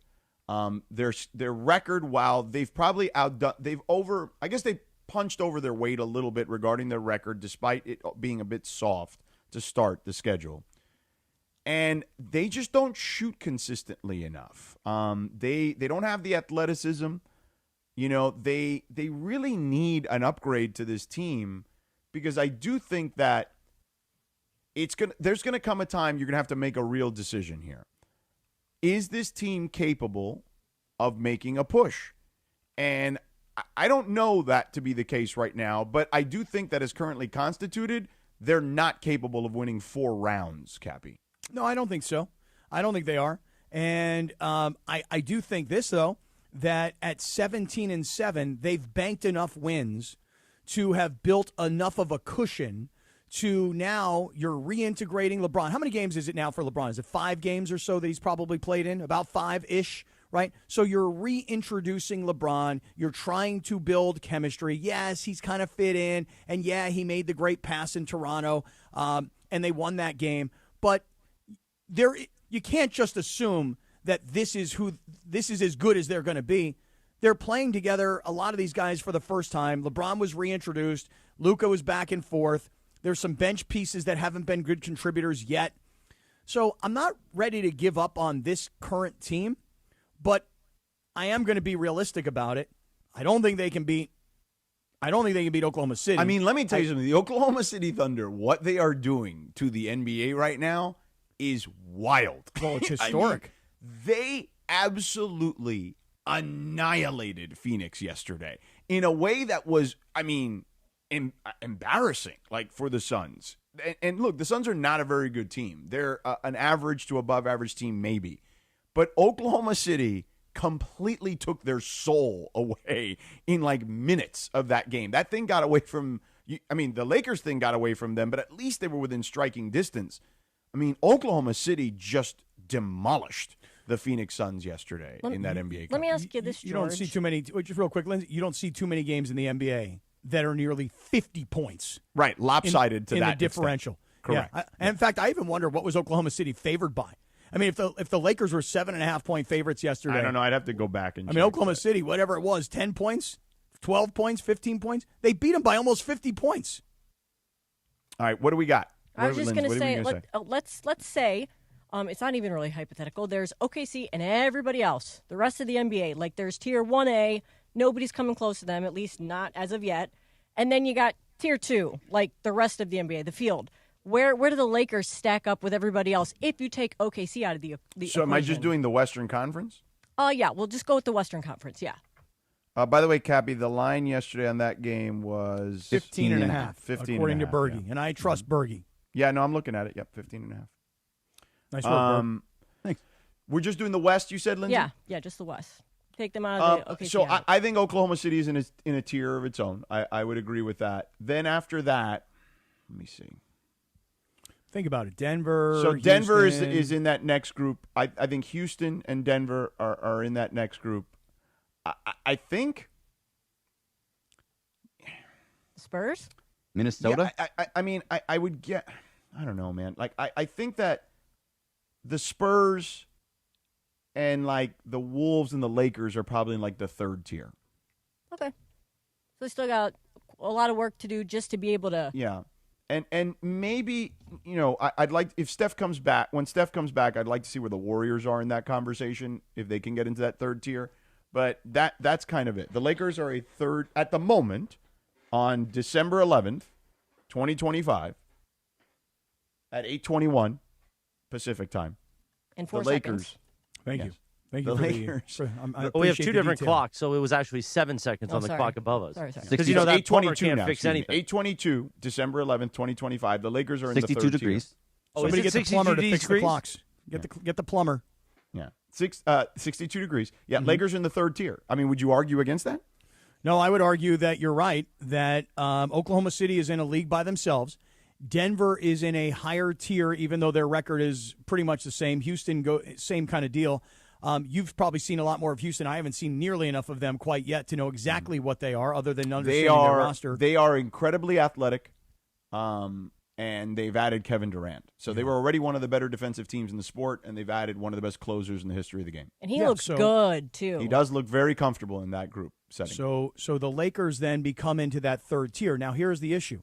While we all sit here and analyze, and it doesn't take an expert to see the lack of defense, and that lack of defense, whether it was three-point shooting, whether it was fouling guys in the paint, which is why they had so many free throws last night, no matter what the situation is, the defense was horrendous. On transition, bad. Three-point shooting, terrible. In the paint, awful. I mean, there was just one of the worst of all the season so far. That may have been the worst defensive performance of the entire year thus far of the Lakers. Of their 7 losses, you go back and find me a worse defensive performance than what they did last night, especially considering that there was no Wemby. And I got it. They've played 12 games that Wemby's been out and been hurt. And I believe the number, George, you said, they're 8-4 in those games, or they're 9-3, something like that. They're playing great even without Wemby.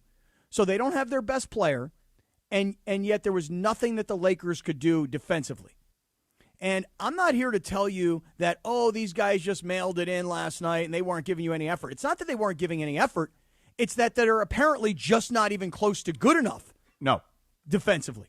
Right. But again, we played the audio yesterday from Rich Paul. Do we have that audio of the first clip about what he believes the Lakers are in the Western Conference? Play that again, and let's revisit that based off what we witnessed last night. Go ahead, play it. I personally don't think the Lakers are good enough to be contenders right now. Not right now. When you say contenders, what do you mean? I don't think they have enough to get to the Western Conference final. I don't think they have enough to get to really contend from that perspective. So right OKC now. is in a class by themselves. And here they are, they're rolling now, they're confident because they just won the championship, they're maturing, they're getting better. So, okay, put them aside for a second. You think the Lakers don't fit in with the rest of the pack? They got the second best record in the conference. Yeah, but we've seen that before. That doesn't mean anything. I think when you have the talent up top that they have, those guys can win games. LeBron and Luka. But also Austin's And played Austin very well Reeves, this yeah, year. absolutely. He's taking a step. But then things start to really, when you come to back half of the season, where guys are really, now they have their conditioning, they're scouting you different, they preparing for you more. Yeah. It's one thing. Then when you go into the playoffs, we've seen last year, they ran into athleticism and length. They struggled. So when you look at it now, athleticism, length, shooting, speed, right? Because now, can the Lakers play fast? I don't think so.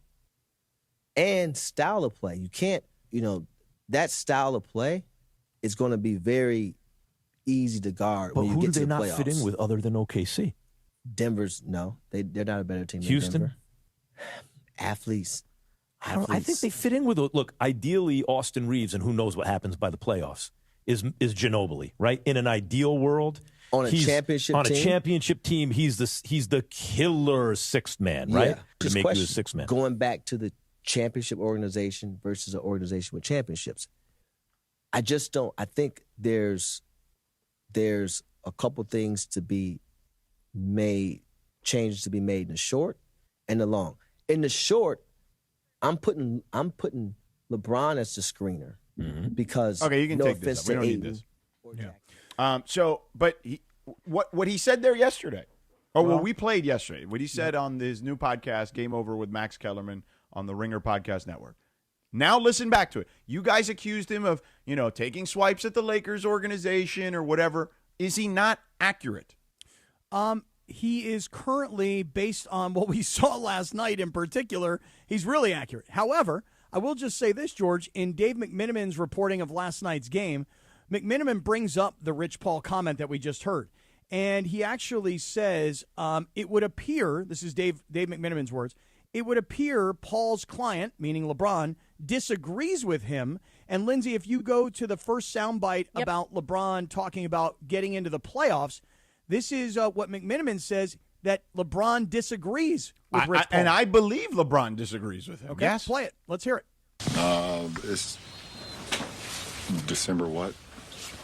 Are you talking about the playoffs? Nah, I can't do that. It's not okay.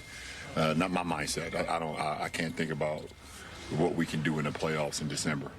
What I can say is that, the habits that we built throughout the regular season each month, if we are in a position to make it to the postseason and be able to get to that point, well, we have to build it now. So, but as far as talking about what type of damage we can do in the postseason in December, it's not right for the basketball gods, not for me.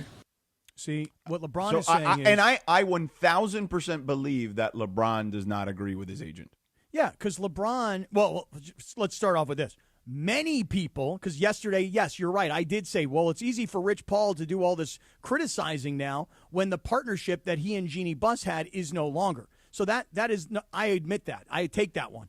The other thing is that there was a lot of criticism yesterday that whatever Rich Paul says is whatever LeBron James is endorsing him to go out and say. So whatever Rich Paul says is what LeBron thinks. However... Right. And when we brought that up yesterday, I was like, I don't know if I buy that. Well, but go ahead. And then you hear LeBron saying, hey, look, the habits we build now will prepare us for the future. I'm not talking about the playoffs. Playoffs? I'm talking about playoffs? Playoffs? I'm just trying to win another game. Sorry, I had to break into some Jim Mora there for a second. But look, LeBron is saying we got to build these habits now to get to where we're trying to go. LeBron is saying that all five of us on the floor have to defend together. Clearly, we're not. So if you agree with what Rich Paul said, it's very easy to agree today based on the performance last night. But if you agree with what LeBron said, which is, yeah, but we're 25 games into the season. So hold on. Well, and that's why I said on December 11, I said at 8:22 a.m., I agree with Rich Paul. The Lakers are a third-tier Western Conference team. So we'll see. That's why it can change. But you know who can make that change? Tell me. Rob Pelinka. 8:29. Time to talk about our friends at Prize Picks. I would love to. Yeah, listen, you want sports action in the state of California? Prize Picks is the place to be. Download the Prize Picks app. Use the promo code CAPPY, K-A-P-P-Y. Your first $5 lineup gets you a $50 lineup bonus, okay? It's very simple to play Prize Picks. It's more or less. There's a stat projection for every player imaginable and every sport imaginable. In basketball, we points, rebounds, and assists, or a combination thereof. You bundle a couple together, Cappy, you can win cold, hard cash. You know, we always say on Prize Picks that we want you to download the Prize Picks app, use the code CAPPY, K-A-P-P-Y, make your first $5 lineup and get $50 in lineups thereafter. You know, George, it's very, very hard to go over on Prize Picks.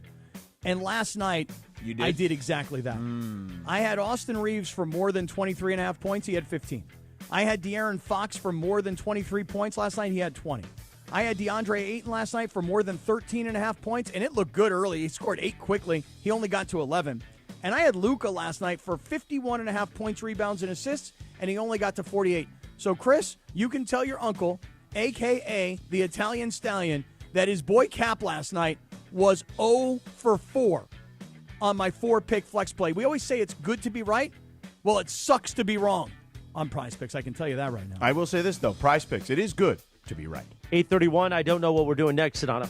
Picks against the spread. We do not have time for that today now. Okay, then we'll do picks against the spread tomorrow. All right. And why don't we not have time for it today? Because we've got 3 more breaks to do in 30 minutes. Why 3 more breaks? Because we haven't taken the first break. Come on, we could do it. prices of the toilet. Yeah. The toilet's fixed Toilets? now, though. Toilet's fixed. See, this is why Ballmer got it right with all the toilets in the building. They conned me. Come on, we can Sedano do and it. Cat Morning Show. We'll do something next. This is the Sedano and Cap Morning Show. Math is simple. Low prices plus big trade value equals huge savings for you during the 2025 Subaru Share the Love event at Ocean Subaru of Fullerton, where we'll donate $325 for every new vehicle purchased or leased to the charity of your choice. Come in today to trade and upgrade your vehicle or just sell it and get paid. You win either way. For complete details, visit OceanSubaruOC.com. $325 donation consists of $250 from Subaru and an additional $75 from Ocean Subaru of Fullerton. Expires 12/31/2025. Hey, it's Chris Morales. You know, we joke around a lot that I almost died, which I almost did. I had severe heart failure. That's when I went to a Providence hospital in the emergency room. And here's the thing about heart care. It begins with trust. That's why Providence takes the time to listen, understand, and earn yours before making any decision about your care. For me, if it wasn't for Dr. Cobb and Katie Cornella at St. Joe's in Orange, they made me trust them and they made me know. And my health and my life were going to be even better once I got out of the hospital. Providence, caring with compassion in Southern California. Hey, Los Angeles, your Rams return home to battle the Detroit Lions in a massive NFC collision with playoff implications on Sunday, December 14th at 1 p.m. Get ready for another electric matchup as Matthew Stafford leads the Rams against Jared Goff and the Lions. Bring all your energy to SoFi Stadium to watch as the #1 team in the NFC West looks to defend their home turf. To secure your seats, visit therams.com/DET. Again, that is therams.com/DET. And we'll see you at the Rams house.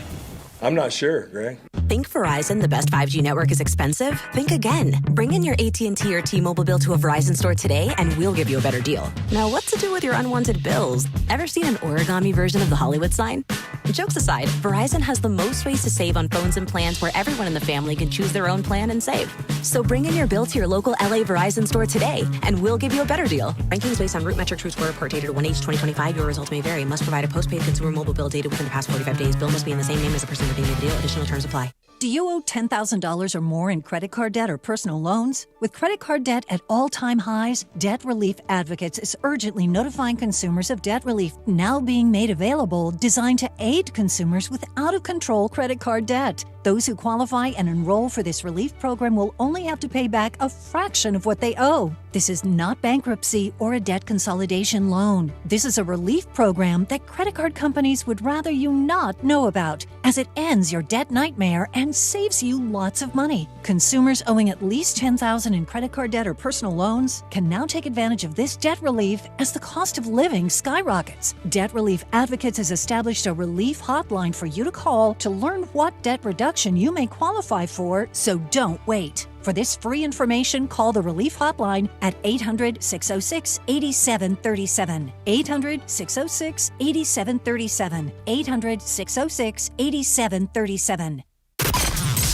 You're hanging out with the Sedano and Cat Morning Show. It must be quite a thing for you to see two stars of our magnitude. Sedano and Cap have taken over Morning Drive. And this isn't some hologram nonsense. This is in the flesh, baby. The two of us together. More Sedano and Cap right now. I thought we were playing the NFL music. Meanwhile, it is 8:35, the Sedano and Cap Morning Show on a Thursday, December 11th.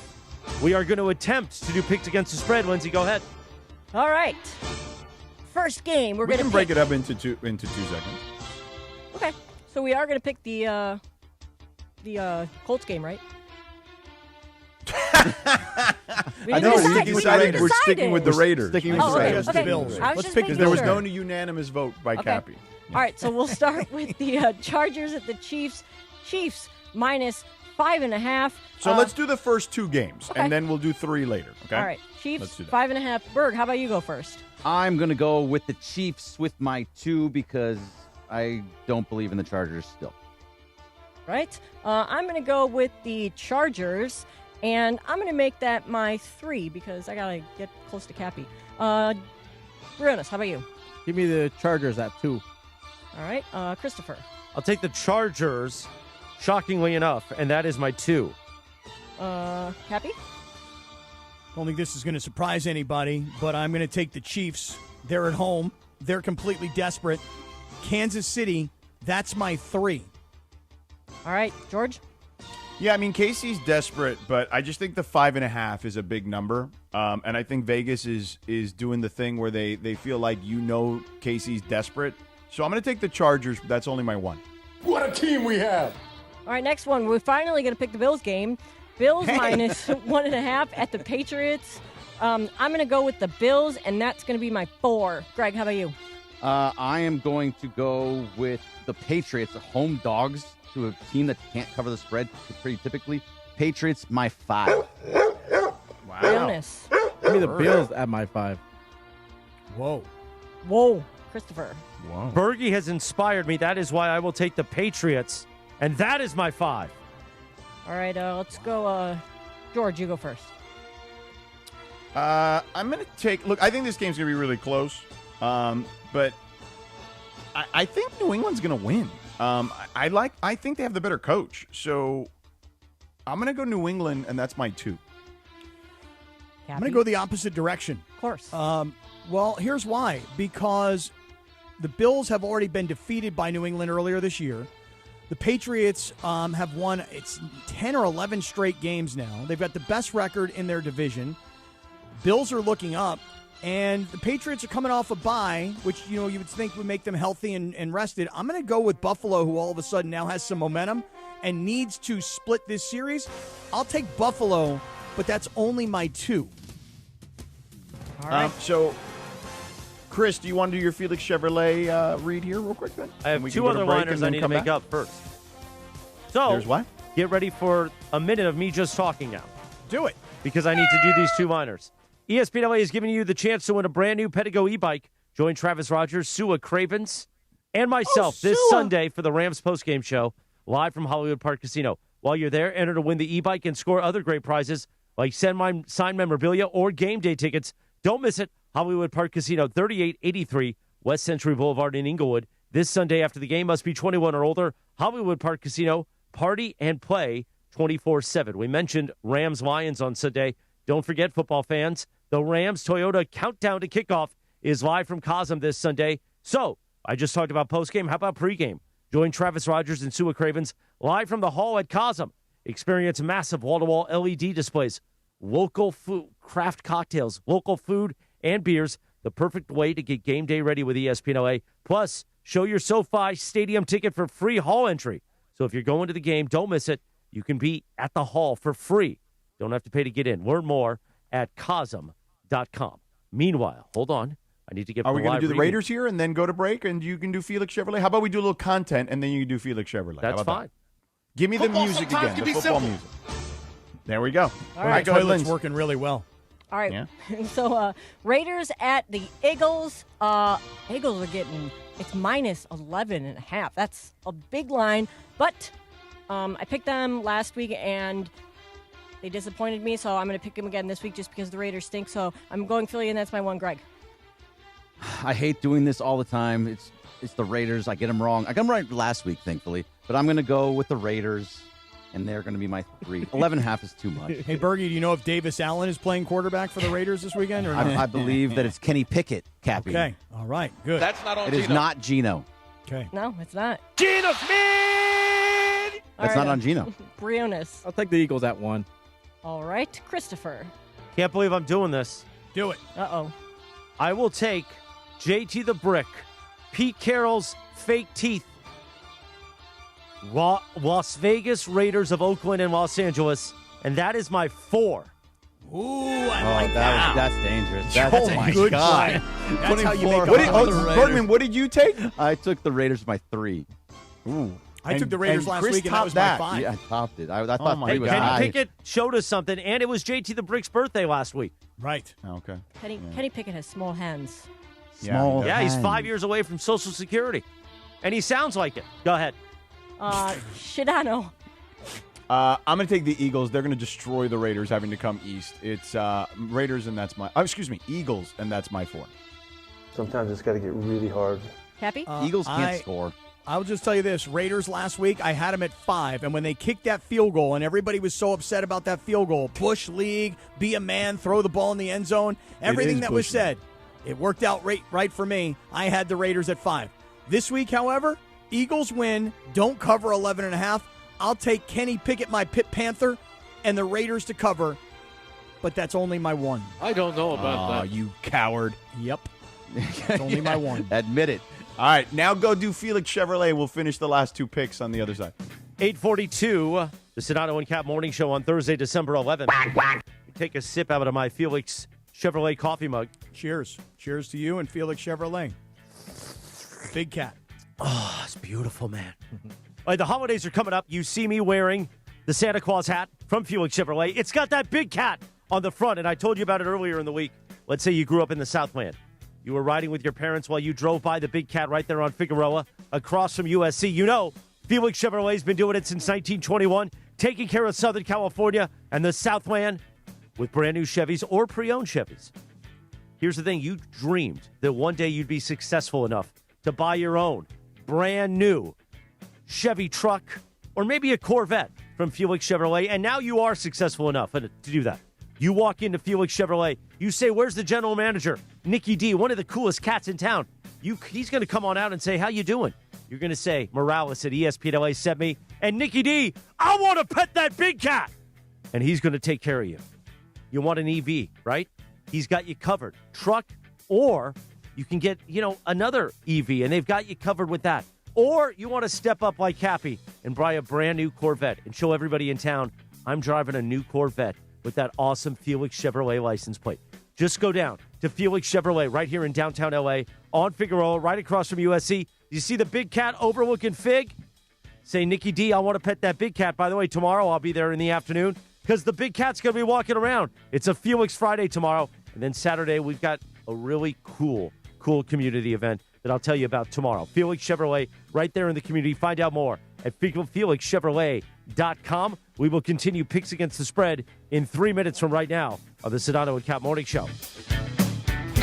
This is the ZipRecruiter Rams Report. Here's Travis Rogers. The Los Angeles Rams head into Week 15 of the NFL season on top of the NFC with the number 1 seed, which of course comes along with a first-round bye, but a very challenging weekend for the Rams. While some of their closest competition has a little bit of an easier path, at least in this weekend. Of course, the Rams hosting the Detroit Lions, 125 SoFi Stadium. The Bears, who were in the number 1 spot just a week ago, they are home against the 3-10 Cleveland Browns, which is actually a step up in competition with the Philadelphia Eagles who are playing against the 2-11 Las Vegas Raiders. The Seahawks, they do have a challenge, but going up against an Indianapolis team that is missing not 1, not 2, but 3 quarterbacks. Phillip Rivers may be filling in there. Green Bay at Denver, the toughest other NFC top contender. Denver 11-2, and the 49ers, they get a virtual bye against the 2-11 Tennessee Titans. With Thursday's Rams Report, I'm Travis Rogers. This is the ZipRecruiter Rams Report. Powered by ZipRecruiter. Looking for your next great hire? Try ZipRecruiter for free at ZipRecruiter.com/LA. When it comes to hiring, other job sites are still huddling while ZipRecruiter's already in the end zone. That's why over 4 million businesses have used ZipRecruiter to hire, and why 4 out of 5 employers who post on ZipRecruiter get a quality candidate within 1 day. Get in the end zone with ZipRecruiter, the smartest way to hire. Try it for free at ZipRecruiter.com/LA. That's ZipRecruiter.com/LA. Hey, it's Mason. The NFL is back at Cosm. Watch NFL games in shared reality at Cosm and feel the energy of game day in the Dome and in the Hall. This season, before every Rams home game, you can hang out with ESPN LA's Travis Rogers and Stuart Cravens for the Rams pregame show live from the Hall at Cosm. And if you got a ticket to the game, you get in there for free. Don't miss Cosm's signature menu. Go check it out, Cosm.com. That's COSM.com. Cosm.com. Hey, fans! Welcome back to Fansville's Cheers and Tears. Oh. Okay, so everybody deals with losing, right? To a rival on a last-second field goal. Whatever, it's fine. I'm totally fine. But I cope with losing with an ice-cold Dr. Pepper. Those 23 flavors are so delicious. They totally wash away the pain of your college football team taking a big fat L. College college football. It's a Pepper thing. Too much on your list this season? Get 50% off your first 6 months of payroll at gusto.com/radio. Gusto saves you 2 days every month on payroll, taxes, and compliance. So you can go from making payroll to making gingerbread houses, checking your books to decking the halls, spreadsheets to snowing. I would like to tell everybody this. If you look at the Prize Picks app and you look at the bottom right corner, you look at the profile right down here, right here. Follow me on Prize Picks. I'll follow you back on Prize Picks. And now you can follow my picks. And I've been hot, and I can follow your picks. And we can all follow each other on Prize Picks. Let me tell you something. You tell that Italian stallion uncle of yours, Chris Morales, I have been hot on Prize Picks. Download the Prize Picks app. Use the code CAPPY, K-A-P-P-Y. Make your first $5 lineup. Get $50 instantly from Prize Picks. Prize Picks. It's good to be right. 8:47, good morning. The Sedano and Cap Morning Show on a Thursday. The Rams are atop the NFC and now look to lock in a playoff spot this Sunday against the Lions. Get ready for the big matchup tonight with Rams All Access at 8 p.m. on ESPN LA after Lakers Talk with Andy. Hosted by the voice of the Rams, JB Long, and Rams Super Bowl champion DeMarco Farr. And you can listen on demand on the all-new ESPN LA app. Rams All Access, presented by Pechanga Resort Casino. Play your perfect combination at Pechanga Resort Casino, the official California gaming and casino partner of the Los Angeles Rams. Guys, on this day in 1982, the number one hit, Mickey. What was the girl's name? Tony Basil or Basile?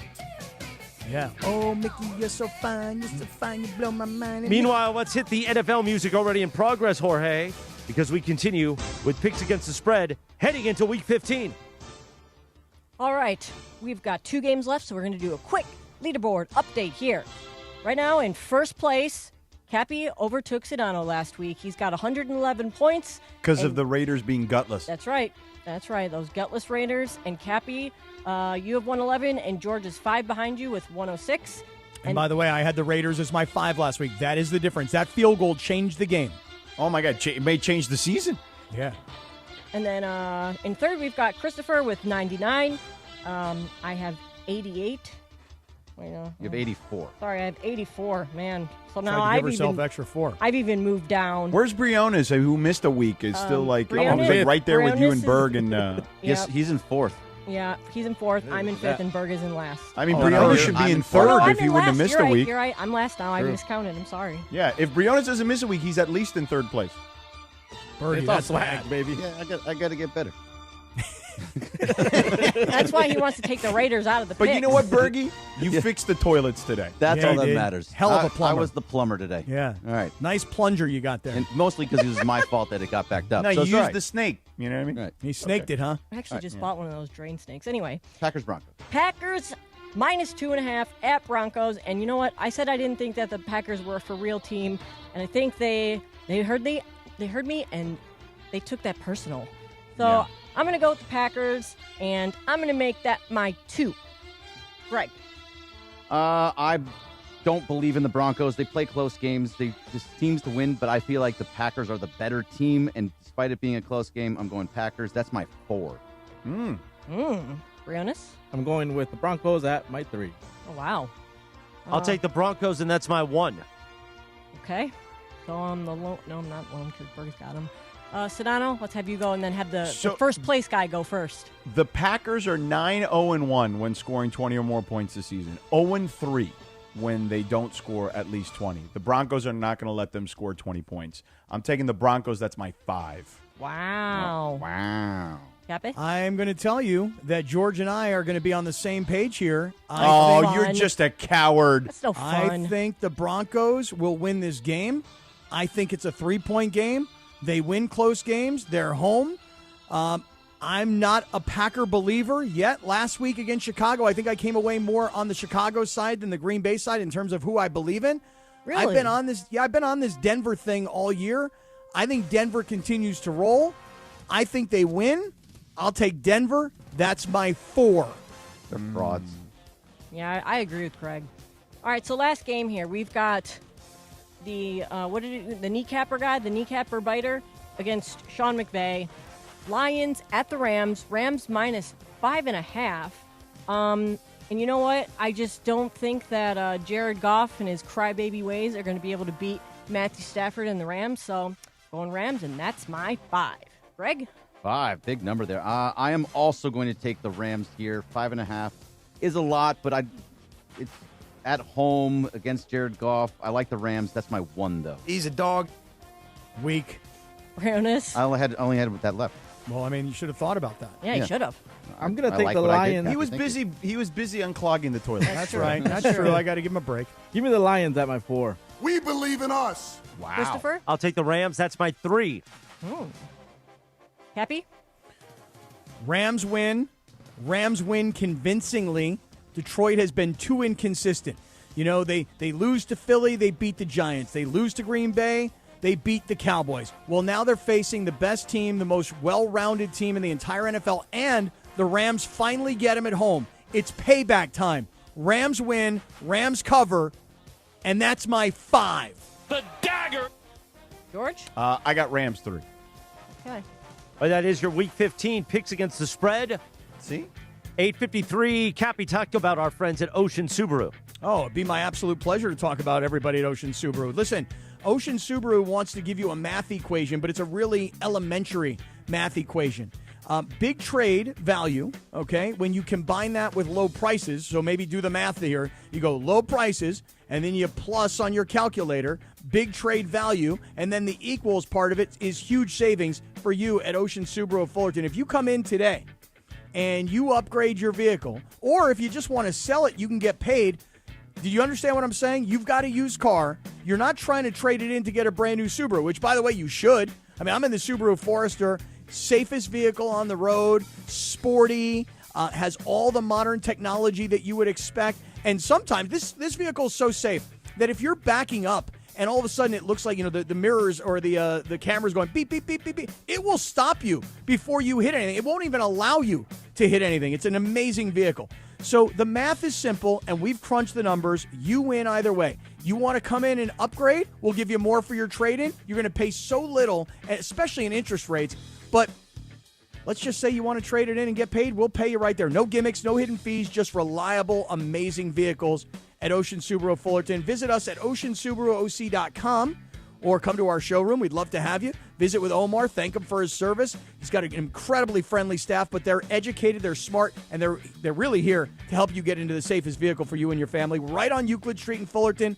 Come on in and visit with us. The math is simple. More for your trade, less for your next ride at Ocean Subaru of Fullerton. Thank you, Cappy. 8:54 on a Thursday. We are out at 56:20. All right. Wow. Look at this. Now, you guys see this, and we could get further into this, I guess, during the Picks Power Hour.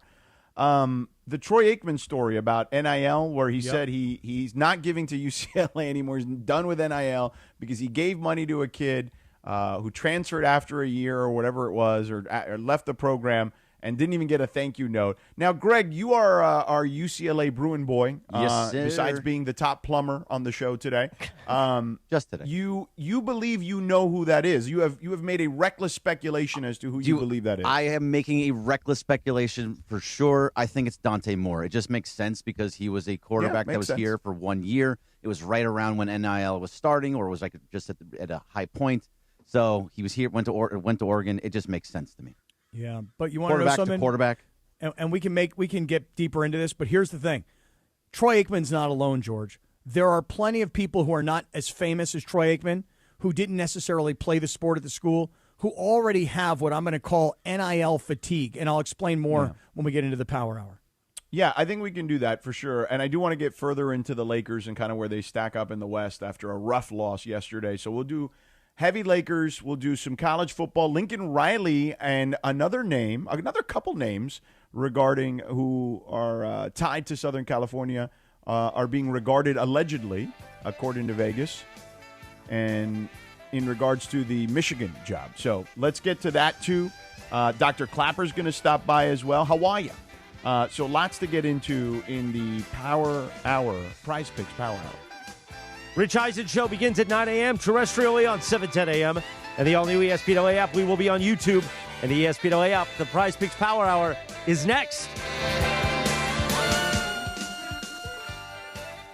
I would like to tell everybody this. If you look at the Prize Picks app and you look at the bottom right corner, you look at the profile right down here, right here. Follow me on Prize Picks. I'll follow you back on Prize Picks. And now you can follow my picks, and I've been hot, and I can follow your picks, and we can all follow each other on Prize Picks. Let me tell you something. You tell that Italian stallion uncle of yours, Chris Morales, I have been hot on Prize Picks. Download the Prize Picks app. Use the code CAPPY, K-A-P-P-Y. Make your first $5 lineup. Get $50 instantly from Prize Picks. Prize Picks, it's good to be right.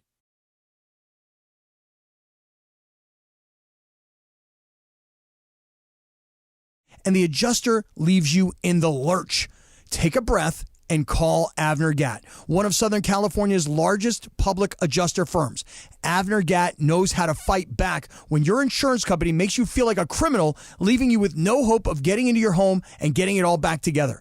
With decades of experience and a passion for helping people, Avner and his family take the call themselves. So whether you have a toilet overflow, a broken water line, a burst supply line, a broken fire sprinkler, whatever the water damage is, you call Avner Gatt today at 818-917-5256, or you go to avnergatt.com. It's 818-917-5256 or avnergatt.com. You call, Avner answers, he says hello. Your claim is our game. avnergatt.com. What's going on, LA? Bethel Duran here, and Toyota-thon is officially on. Go see my friends at Northridge Toyota or One Juice Toyota for a brand new 2025 Tacoma that's ready to lease for just $87 a month for 36 months plus tax. That's what I'm rolling in. It's a perfect time for a trade-in. Your ride might be worth more than ever. Northridge Toyota, One Juice Toyota, they make it easy. Tacoma SR 2.4-cylinder turbo rear-wheel drive, 6-foot bed extra cab, model 7162G, VIN number 3TY, JDAHN, 1STO 37657, base excludes tax, title, license, registration fees, dealer options, and charges. $59.95 down, payment $87, expires 12/31/25. LA, the countdown is on. The Bucked Up LA Bowl, hosted by Gronk, returns to SoFi Stadium on December 13th, featuring the Mountain West champions going head-to-head with the former Pac-12 rival. Be part of the live atmosphere, cheer on your team, and experience college football like never before. Tickets and premium suites are on sale now. Don't miss out on the action. Visit LABowlGame.com and secure your seats today. That's LABowlGame.com. Fellas, it's the season to shine, and not just from the holiday lights. Manscaped is here to keep you looking sharp for every holiday party, family photo, and mistletoe moment. The Lawnmower 5, groin and body trimmer, and the Chairman Plus face shaver deliver precision, comfort, and control worthy of Santa's nice list. I've been good and nice. Whether you're tidying up before a big night out or preparing for New Year's Eve, Manscaped has your back. And your face too, to be exact. So gift yourself with some grooming greatness this season, because looking good is the best gift of all. And now you can find Manscaped products at your local Walmart. Hey, I'm Mike Slater. My dad passed away at the age of 63. It's out of nowhere. Had a stroke. Super hard, obviously, for the whole family, but my dad had life insurance. This is why I have life insurance for my family, for my wife and 4 kids. And the best place to get life insurance is ethos.com, because you can do it in 10 minutes. And there's no medical exam and no blood test, just a few health questions. Get life insurance in 10 minutes so your family is protected. Ethos, E-T-H-O-S, ethos.com/play. Hi, this is Sean McVay of your LA Rams. The Rams play here. KSPN, Los Angeles. 710 ESPN. A good karma brands radio station. Previously on the Sedano and Cap Morning Show. And there was like 3 inches of water on the roof, and it was pouring over the side of the house. And I told the story about how my neighbors called, and I had to run to the house. It's not the house we live in. And I had to like open up the water thing on the street and stick my hand in there, and there were all these cucarachas, and it was disgusting, right? The water thing, and there's all these cucarachas. See? Oh, it was disgusting, man. The Sedano and Cap Morning Show is on the air. Update, yes, it was Rachel. Rachel became a mongrel this morning. The biggest show in ESPN LA history. They inflate their lines a little bit. Now, I'm not saying that you can't be wrong, and in this, one game scenario, the Lakers can't blow them out. But I feel like the line's a little high. Yeah, a lot of guys, the books will probably think that we put a 7.5 on there, and people are going to say, "Oh, it's the Lakers, no Wemby." No Wemby. I'm going hard on that. Me too. Me too. That's what I'm doing. You're going hard on that? Yeah, that's exactly what I'm doing. They got me exactly where they wanted me. I'm like, wait, there's no Wemby. Marcus Smart is coming back. The Lakers have played really good ball. LeBron had this offensive explosion. I mean, I'm going through my list of reasons, and I'm going to take the Lakers tonight to cover the 7.5. A little sabor. Yeah, I don't think people like being called halves. You're the güero on the radio. Giant Mexican, horn section. And Did you have me on your show to berate me? Is that what you're doing now? give me a freaking break. And I'm going to go home and unpack. They're bringing into Bronny, and that's a final. Spurs 132 and the Lakers 119. Midnight in the desert. I'm Mark Bell. Scott Kaplan, eat a fat one, bro. The Sedano and Cap Morning Show on 710 ESPN. The all-new ESPN LA app and on YouTube at ESPN Los Angeles. We're bigger than U.S. Steel. Wow, that's crazy. Well, you want to Bit Boy. Right now. Monstrous. Beto, I don't want to eat that. We did it, Dad. We did it. You were riding high on the stinger last time. Oh, big time. Right, that's right. Of course we were. So, my girls, stay tuned.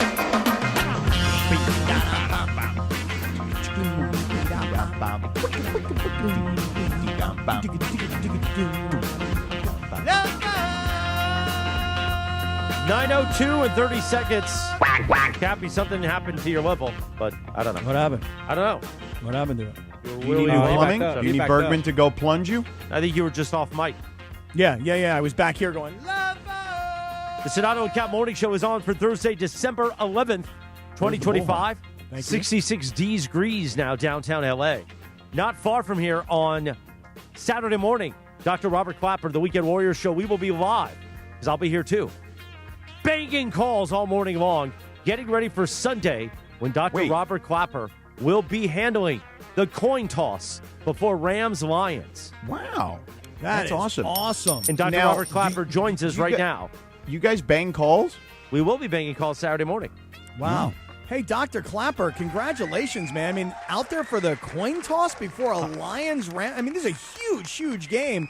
Yeah. It's not like they stuck you with like some Tennessee game or something like that. Wow, congrats, Doc.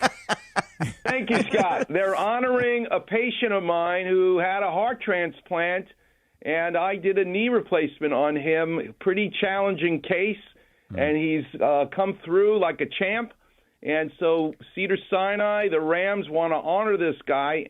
He's a lovely man and honor his surgeon. So I will be there on the 50-yard line with the coin toss this Sunday. Hey, Doc, I got to just ask you really quickly. Is the surgeon that did the heart transplant also going to be a part of this? Yes, Dr. Kabashagawa. So the two of us are going to be flanking Anthony Young, who's the patient, on Sunday. George, I just had a friend of mine, one of my closest friends, 25 years. Doc, this is a mind blow. He had a pancreas transplant and a kidney transplant in the same surgery. And he had been living where every night it was like 9 hours of dialysis, of cleaning out his blood. And now he's got this new lease on life because he's not connected to this machine for 9 hours at night. And I said to him, I go, we got to highlight this story. We got to encourage people to become organ donors, myself included, because honestly, it's a freaking miracle. Listen, replacing somebody's knees, great, Dr. Clapper, please. I don't want to take anything away from it. But replacing an organ is the most incredible, miraculous, medicinal thing I've ever heard, and it works. And honestly, I got to become a donor now because that you can help other people. Listen, I could keep going on and on, but it's an amazing story. Well, you'll appreciate this, Scott, because I'm the guy they send so they can do rehab after their heart transplants. They send them to me to do a hip or a knee replacement because they need to rehab after the heart transplant. So I get to take care of a lot of these patients, and the stories are so touching. For example, one of my patients, you got to realize, a 17-year-old in a motorcycle accident, their family's devastated. They lost their son, but their heart, that son's heart, now could be used to save this patient of mine. So he was honored at the Rose Parade one year, okay? So they got an Apple Watch, a Fitbit watch, for the family of the son who died, so that when he came down the Colorado Boulevard in the parade, they could see on the watch the heartbeat of their son still working in the chest of this other man, the recipient. I know. And have you ever seen these videos, George, where the guy who's the receiver, the guy who's the recipient of the heart, meets the family of the donor, and the family, I get chills thinking about it, they hug the person who's the receiver of the heart because they want to feel them and they want to take a stethoscope and listen to the heart because their person is living inside of it, and it's super emotional. But Dr. Clapper, it all goes back to congratulations. We'll be all there on Sunday watching you for the coin toss. I can't wait. They're going to put my picture on the Jumbotron. I'm going to feel like Jorge Sedano and Scott Kaplan for a minute or two. Although George, you did tell me yesterday that if Dr. Clapper has a chance to be on the big screen at SoFi, that you have brokered an opportunity for me to be on the big screen. Oh, I love it. Now, George, is that right? You've got an opportunity for me? Yeah. I said that? When did I say that? Didn't somebody yesterday say in our group chat? Yeah. I got you, Cappy. Okay. I got you, Cappy. Yeah. We can was talk it you, about Bergie? It wasn't me. It was you, Bergie? I talked to DJ Ray, and DJ Ray wants to have you up in the first quarter on the big screen with Look at that. See, Bergman is brokering. Bergman is a plumber. Bergman is brokering. Listen, Bergman's doing it all today. On a hot streak that's going to end tomorrow. Yeah, I thought it was you, George. But Bergie, I want that Steve Mason, I want that Dr. Clapper moment where I get to be up on the big screen at SoFi Stadium. So, Georgie, I'm told that Ray on the mic, who does a masterful job both at SoFi and at Crypto, he says, come to my stage in the first quarter, and I'll put you up on the screen. Right. Should I do it? Yeah. Yeah? Yeah. I think you should let Dr. Clapper have his shine and don't take it away from him, you know? Yeah. Well, but Dr. Clapper is pregame. Oh, that's true. Dr. Clapper's pregame, Cappy in the first quarter. It's a good double dip there. What if I pay homage? What if I pay homage to Dr. Clapper and I wear a baldy cap? You know what I mean? Just say, how are you, when you get on the mic. That's a good idea, too. Yeah, exactly. I would be honored. Dr. Clapper, a couple things for you. What do you make of Phillip Rivers, grandfather Phillip Rivers, at 44 years old, having not played in the National Football League in 5 years? Look, as great a player as he was, there's got to be a lot of things that have to go right for him here, because I feel like this could be disastrous for him just from a timing perspective, the ability to take hits the way he used to. All those things are going to have to factor in, like his reflexes. What do you make of the whole thing in general? Well, here's a Clapper vision for you. When you go to the store and you buy a brand new bungee cord, take it out of the package, man, you pull it apart and it snaps right back together again because it's a fresh, elastic bungee cord. Now take that bungee cord and stick it out in the sunshine for 40 years and let the sun bake it. You go and pull it apart, and you're going to hear all kinds of noises as the rubber cracks. That's what I see when you got 40-year-old folks trying to play a collision sport like football, even basketball. It's so wonderful because older people are going to be all inspired by this, but I make a living from people who do things like this. But, Doc, the reason that a guy like Phillip Rivers is coming back, and I'm with George, I mean, the cynical side of me says there's no way a 44-year-old guy can be away from football for 5 years and step right back in. I don't believe it, but I'm rooting for it to happen. And what I really want to do, Doc, is I want to dream big. I want Phillip Rivers to lead the Colts to the AFC Championship game, host the Chargers, and beat the Chargers and go to the Super Bowl. So I'm dreaming big. But the reason that Phillip Rivers is even in this position is because Daniel Jones is wrecked. Talk us through the broken fibula, which then turns into the Achilles tear.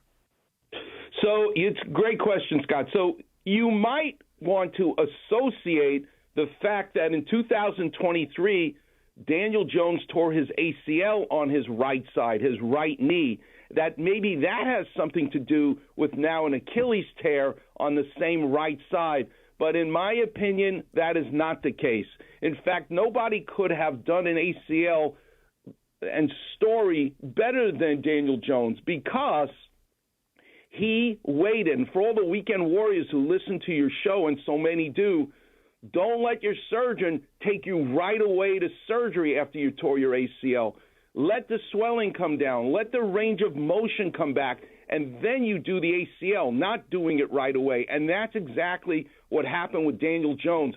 So he has, in my opinion, a normal right knee coming into it. What he did not have as normal, and you're right, in week 12, he had a stress fracture of his other side, his left fibula. And what's a stress fracture? X-rays are negative, but it's painful, it's swollen. You do an MRI and you see the fracture. So he's modifying how he's running around. And when you look at the video, you see when he plants that right foot, because of the left fibula fracture, he plants the right foot, eccentrically lowers his calf muscle, and you see it go snap. I associate the fibula with the injury to the Achilles, not his ACL. And you expect him to fully recover from these types of injuries and be back?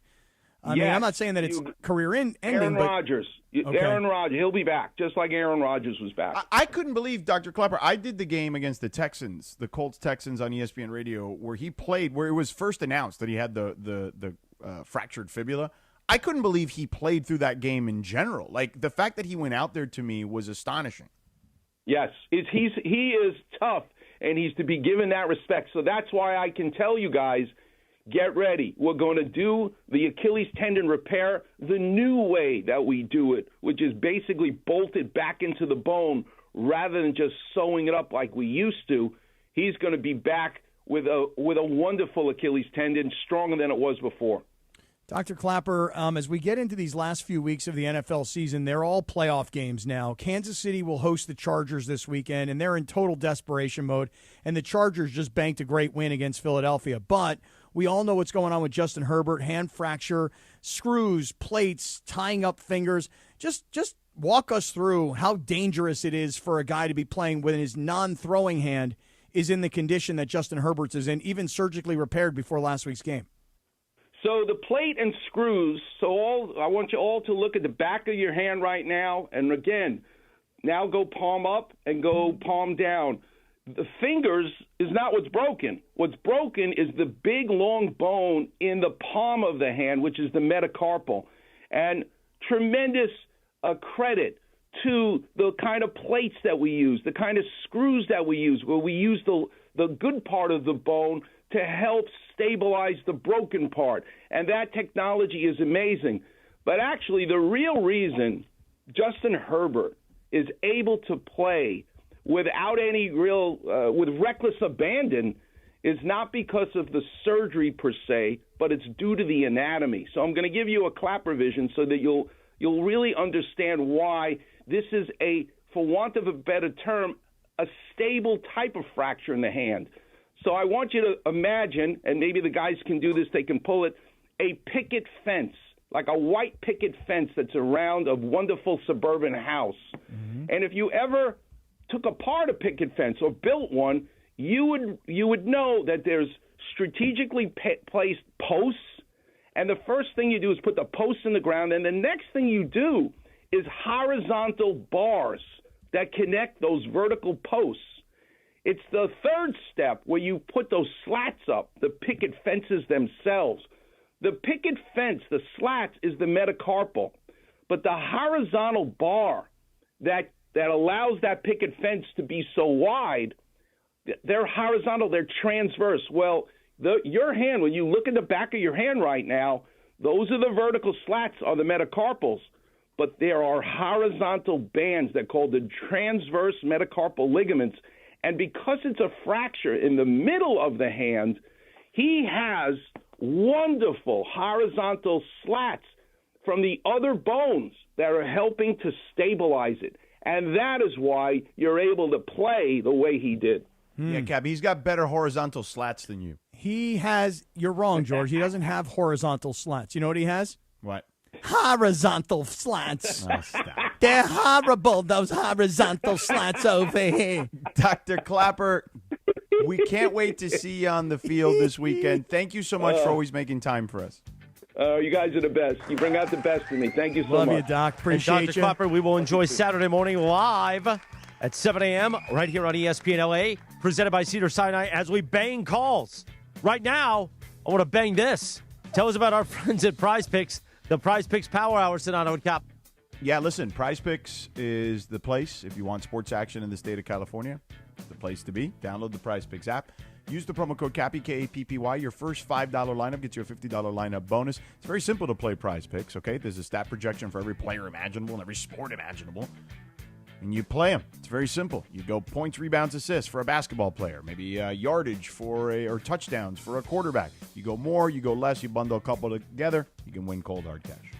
Looking around this weekend, I'm just starting to think to myself what I want to do related to the NFL. And I'll tell you, George, as much as we're talking about the Rams and the Lions, I'm looking at some numbers. You told me yesterday, go dig a little deeper. So a guy like Matthew Stafford, you ready for this? Here's a number for you. How would you play this? Longest completion, longer than or shorter than, so more or less, than 39.5 yards. The way he was throwing balls deep down the field to Puka last week. I don't know if he'll have enough time to do that, but, I mean, the Lions are a little beat up defensively, particularly in the secondary. Yeah, I don't know. What are the odds on that thing? Well, if he goes 39.5, I'd have to plug this in here. I got to put him together with somebody else, but I'm just thinking to myself, like, do you think Matthew Stafford, here's a demon play for you, half an interception. Like Matthew Stafford, we all know how few interceptions he's thrown this year, and then you go a couple games back against Carolina where he does throw a couple, and then, of course, he recovers last week against Arizona and goes 3 touchdowns, no interceptions. Am I going to go Matthew Stafford a demon play? I don't want to root for him to throw an interception, but it's just so likely that you throw picks in these. Like, I'm definitely playing Phillip Rivers. Like, Phillip Rivers, if he winds up starting, I'm definitely playing Phillip Rivers for an interception. I mean, right now I've got Phillip Rivers for more than half of a touchdown pass, and it's a demon play. So, look, I'll just say it like this. Download the Prize Picks app. Use the code CAPPY, K-A-P-P-Y. Make your first $5 lineup. Get $50 in lineups. Click the profile button in the bottom right corner. You follow me. I'll follow you. This way I can get some ideas on your picks, and you can get some ideas on my picks. Because, George, I want to play with everybody on Prize Picks. Prize Picks, it's good to be right. It is the Prize Picks Power Hour. We'll do our Prize Picks pick of the morning or pick of the day later on this hour, 9:18. We're back in 90 seconds from right now.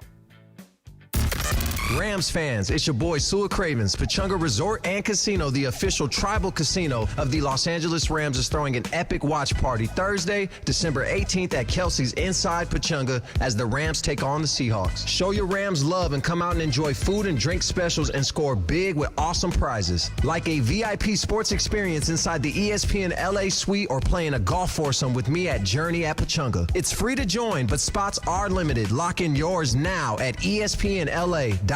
That's Thursday, December 18th. Hey, guys, it's Cap. Here's the scenario. Your home is flooded and the damage is severe.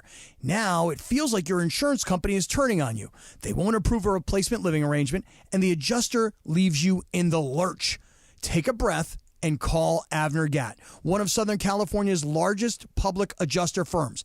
Avner Gatt knows how to fight back when your insurance company makes you feel like a criminal, leaving you with no hope of getting into your home and getting it all back together.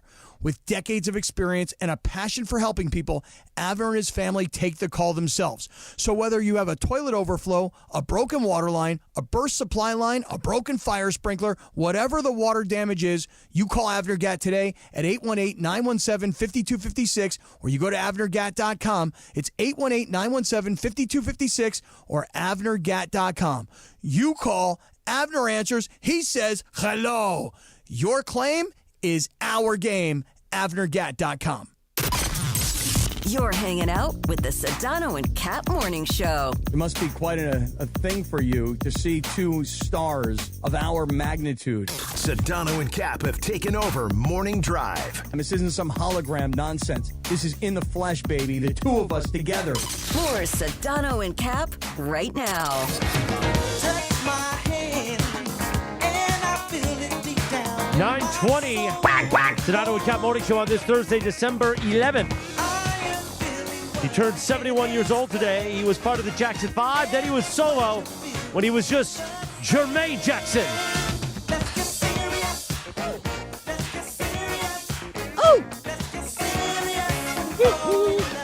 Cappy, today is also Have a Bagel Day.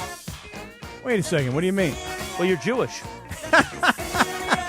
But I might have a bagel after the show. You know what I would really like? Then I might smear some cream cheese right on Bergie's forehead and lick it off. Ooh, love nice. it. Nice. I will tell you this: you won't be able to do it Then tomorrow. I'll put some Bergie, salmon in his mouth, and No, we'll share that. No. Yeah. I'm one step too far. Yeah. Bergie, he's got to eat that cream cheese off your forehead today, though. That's fine. Because tomorrow you wear hats on Fridays. Yes, exactly. You know? It's much So- much more difficult to get this cream cheese on the forehead. But at that Chris, point. this does sound good. An everything bagel, lightly toasted, cream cheese, lox. I don't like lox. Capers. I'm a capers guy. I like cream cheese. I like red onion, tomato, salt, Red and onion. pepper. Ooh, yeah. Although not All so of much on the salt anymore. But Not a caper guy. Don't like Really? capers. No capers. Love capers, capers. good item. What are Love lox? capers. What's that? Lox Salmon. is Salmon. Oh. By the way, Lindsay, I love that you just asked what lox is. One Do they time not I have walked Jewish people in Cleveland? in, right? Well, But they got good tacos. hey, I walked We have into a lot one of of these like Eastern Europeans, you know? yeah. I walked into hold one on, of hold on, these hold on, hold Einsteins. Wow. Oh, here we go. There it is. Exactly. There it is. I was in an Einstein's Bagels one day, and I'm like, yeah, I'll have the everything bagel with cream cheese and lox. And the dude literally looked at me and goes, "What is lox?" See? At I'm a like, bagel place? At a bagel shop. Oh, get I'm out like, of here. bro, it's smoked salmon. Immediately fired. Smoked. It's a Rams watch party with a huge prize. Maybe they'll have some lox there. And huge implications. The Rams-Seahawks game next Thursday could decide the 1 seed in the NFC. Join us at 5 p.m. next Thursday at Kelsey's inside Pechanga Resort Casino. It's free to join, but you have to sign up now at ESPNLA.com to save your spot. They're going quickly. Plus, you'll have a chance to play golf in Sua Craven's foursome. We're actually not playing golf that day. You could win to be in Sua Craven's foursome. Oh, Sua! And play at Pechanga's Journey course, which is incredible. Plus, you could win the ESPNLA VIP Suite Experience all next Thursday at Kelsey's. Register now at ESPNLA.com. Play your perfect combination at Pechanga Resort Casino, the official California gaming and casino partner of the Los Angeles Rams. Shout out. Yes, sir. Let's get serious. I love this song, by the way. I haven't heard that song in a long, long time. What year did you say that was from? Jermaine Jackson? What I year was didn't. that? I said it was his birthday. Oh, happy birthday, Jermaine. Thanks for listening, though. You're welcome. I didn't know that Jermaine Jackson had a whole solo career. I thought he was just part of the Oh, my Jackson God, Five. yeah. They all Yeah, did, yeah. really. Yeah, They all Tito did. had a solo career for a little bit. They did. They all had for a brief period of time, yes. Mm-hmm. Yeah. Let's see. Jermaine, Tito, Michael, Janet, and then what was the other sister's name? LaToya. Latoya. And then great I feel like name. I'm missing two bros. Yeah, you're missing two brothers. Now, Jermaine- Latoya, of course, did Playboy years ago. Well, so it was Marlon, Marlon, that's right. Mm-hmm. and there was Jackie, I believe, too. Yeah. Yeah. Mm-hmm. And by the way, the reason I mentioned Playboy, on this day in 2015, Cappy, Yeah. Playboy published its last nude issue featuring Do they- Pamela Anderson. Is that right? Do they still even publish? I don't even know. Like, I do think they stopped for a while, but then I think they recently announced or recently once again started publishing it, but it's only going to be like, I don't know, once or twice a year, like the Sports Illustrated swimsuit edition, something like They that. still have the channel, though. Oh, do they? Yeah. Jorge knows well. I mean, I worked with them for a few things, guys. Did you? What is a Playboy channel? That What do you it's- think it is? What do you No, think? no, I know. It's but, like it still soft exists. core stuff. No, really? Yeah, soft stuff. Yeah. Hold on a second here. It's like Skinamax. Hold on, Cappy's. No, it's more than Skinamax because there's actual like Yeah, skin. yeah, you know what I yeah, mean? yeah, Like, yeah. Hold on. Did you Playboy know that she's channel. dating Liam Neeson? Who is? Pamela Anderson. Oh, Really? I thought you were talking about Latoya Jackson. No. I thought so too for a second. I'm like, wait, He's got a particular set of skills, you know? Yeah. Wow, he's dating Pamela Anderson? Yeah. Yeah. Well, Pamela Anderson doesn't look like Pamela Anderson used to. No, But she what'd does it look on like? purpose. I Like know. she doesn't wear any she's makeup. Anti-makeup beauty, all the things. Like she's like, I'm an old lady and I'm going to embrace that. God, I loved her. God, I just loved She's her. dating Liam Neeson. They're probably going to get married. You ever see Barbed Wire, Cappy? Barbed Wire, was that the one with Tommy Lee? No. I'm Different sure film? you saw that one, but Yeah, no, it was a different movie? movie. It was Yeah. a movie Oh, with okay. Pamela Yes. Anderson. Playboy channel. I still can't find it. Well, I don't think it's on like regular TV, or is it? I don't really know, honestly. I don't know either. No idea. Listen, I just work for the guys. I don't know. The internet exists, okay? At one point, they had like a Sirius channel too. Did they? I didn't know Yeah, that. they did like full-blown shows. Wow. Cappy, if you talk to your remote, will it give you the Playboy channel? I don't Yeah, see do that. anything. Try Yeah, Playboy I don't- channel. I just don't see anything. You know, I don't see anything happening. Here, Ask listen. it. I am Playboy channel, and it's thinking. It's actually thinking right now, and it says, "Sorry, that's not yet supported." Well, you may not have it on your cable system. It's Well, on DirecTV, that's for sure. It just occurred to me that I'm using YouTube TV right now. Oh. Yeah. That's why I've got a 4-box. I've got McAfee. I've got No, they First got the Take. 4 boxes on Playboy TV, too. Oh, they do? Yeah. Really? Is that right? Yeah. They do. All different genres. Yeah, no, Are they all on the absolutely. screen are they on the screen at the same time? Different angles, too, if you want. Okay. Because I got on 2 different ESPN channels. I got on a CNN and a CNBC. So I got a lot of news, financial news, and a lot of opinions and sports stories. So I can't find the Playboy channel on YouTube TV. Parker says that Pamela Anderson and Liam Neeson are not dating anymore. All right. Well, that was short-lived. They're not dating anymore, huh? There you go. Well, Cappy, you were referencing earlier, speaking of not What dating. happens? Oh, sorry. Speaking of not dating, a lot of boosters, to your point earlier, don't want to date. We don't have to pay for the big dates anymore on NIL. They want to. They're having fatigue, I believe, is the phrase that you use. That is the phrase I'm using, and I'll tell you why, George. I got a buddy of mine who has his name on a building at a particular Southern California university. And I said to him, are you going to keep pumping money into their NIL? And his answer was, no, I'm not. He's like, I've done a lot for the school. I've put a lot of money into the school. And when you're Troy Aikman, and you're as famous as Troy Aikman is, and you're a Hall of Famer, and you're a rich guy, and you want to see your school like UCLA's football team do well, you pump money into that because you're like, hey, look, we got a good quarterback. I can help. Here, I'll write you a check for $50,000. And so then Troy, according to the way it's been reported, he's upset because he wrote what he calls a sizable check. Maybe it was more than $50,000. And there was no thank you. But beyond the no thank you, it was like, hey, and then, by the way, the guy just up and transfers to the next school. Well, yeah, that's what is happening out there. But that's why people like a Troy Aikman or like my friend who I'm telling you about, they've written their checks. They've gotten from their money what they had expected, perhaps short term in Troy's case. And then the school comes back or the collective comes back and they go, hey, Troy, you wrote us a check for $100,000 last year. Can you write us a check for another $100,000? And Troy's like, well, I gave you the money. You gave it to the kid. The kid played well. Then he transferred, got more money from somebody else. And God forbid anybody could even just send a note saying, thank you, have a half an ounce of class. So I think that boosters will become fatigued when it comes to pumping money into players every year. Which is why, by the way, George, I think private equity will eventually get into, if it hasn't already infiltrated collegiate sports. And I think a program like USC, imagine this. You ready? Listen, I think that is your dance. You want to talk about, you can play the Jerry clip, Dancing with the Devil. Dance with the Devil. That's a terrible idea. So they have. Did you see Utah? They announced that. Well, I know. And I think that's a terrible idea. The Big Ten is doing the same thing. Like, private equity is literally there to make a profit. It cares nothing about anything other than that. Well, I mean, that's right. What private equity would do is buy your company, turn it up a lot, get it ready to be sold at a big profit, and get in and get out. Private equity will come in and buy your company and go, wait a second, there's a lot of fat here. Cut this guy, cut that guy, fire everybody, and let the remaining staff pick up everybody else's work. We're trying to run this as lean as we can to make it as profitable as we can so we can sell it for more than we bought it for.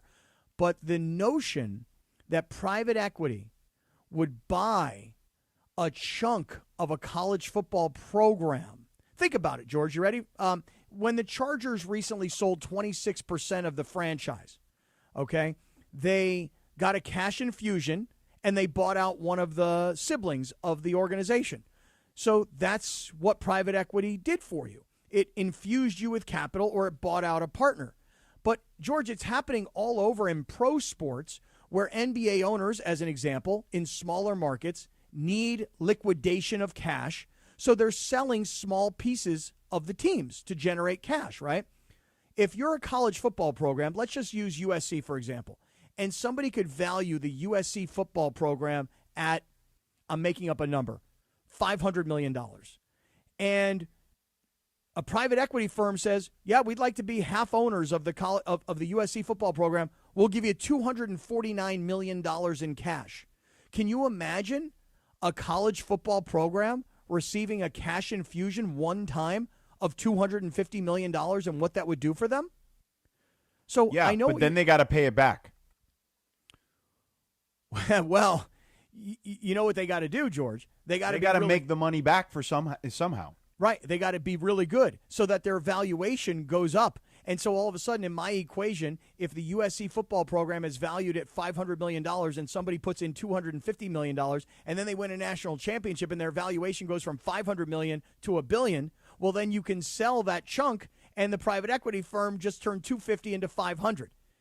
By the way, anybody tuning in right now, is this making sense to you? If you allow private equity to get involved in your college athletics, you are literally losing control over everything, okay? And you're basically dealing with predatory deals here, and they're not in your favor.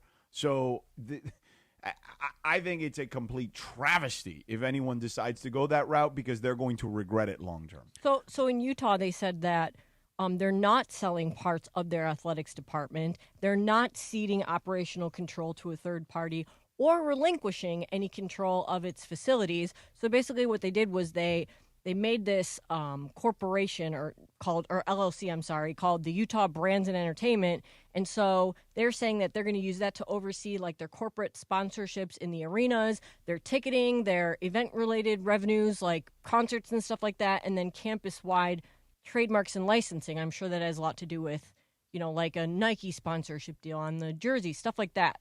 So it's all of the things that don't have to do with sports, and then they're going to divide it, and a portion of that is going to go to except when they can't when they can't turn a profit, and then they have to then cede control. Oh, okay. Can you imagine that? You're like, hey, you going to the Utah game? Yeah, my dad owns the team.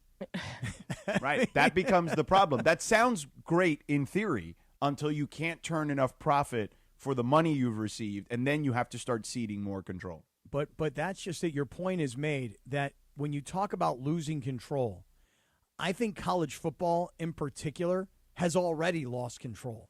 Listen. No, but this is a different level of that. Oh, Cap. They're not even in the same stratosphere. I won't disagree with you that it's a different level, but I'll just say this. It's kind of like the NIL, it's kind of like the transfer portal, right? You'll disagree with me or you're No, I will agree with you. I'll agree with you that that you are potentially giving up a lot of control. But what I'm saying is I think college football has already lost control of its sport anyway. Like I look at these kids who transfer, right? So I had a buddy of mine whose kid transferred last year from a D1 school to a lower level school. Kid had a really nice year. Not a great year, but a good year. And now a new coach comes in. And the new coach is like, yeah, well, the previous coaching staff is the one that gave you the NIL money, and the previous coaching staff is the one that told you you're going to be the starter and they're going to build a program around you. Well, guess what? I'm new. I'm the new coach. I got a new staff, and you can come compete for the job. And so what does that kid do? What do you think he does, George? What does he do? He hits the transfer portal again. Right. Well, but I do think that the reason you can't limit that is because the NCAA will have to admit that they're employees. Once they do that, once we get there, that's the last bastion of this thing, okay? Once the NCAA does that, then you can unionize. Then we can collectively bargain. Then you can create contract terms and transfer terms and things of that nature. But until those last walls are broken down, and at this point they should be, but the universities, or particularly the NCAA, because they'll be powerless, even less powerless than they are now, or more powerless rather than they are now. Until that last wall gets broken down, then we're not going to be able to get to that point. Yeah, I guess this all comes back to Troy Aikman saying, Do you know want what, me to man? play the clip from Troy Aikman? Yeah, Because he love kind to of has hear a good point at the end. Here you go. Okay. Where I'm at with it is I think there's got to be some leadership at the very top that kind of cleans all of this up. And starting with players that accept money, there's got to be some accountability and responsibility on their behalf to have to stick with a program. I gave money to a kid, I won't mention who. I've done it one time at UCLA, never met the young man. He was there a year. He left after the year. I wrote a sizable check, and he went to another school.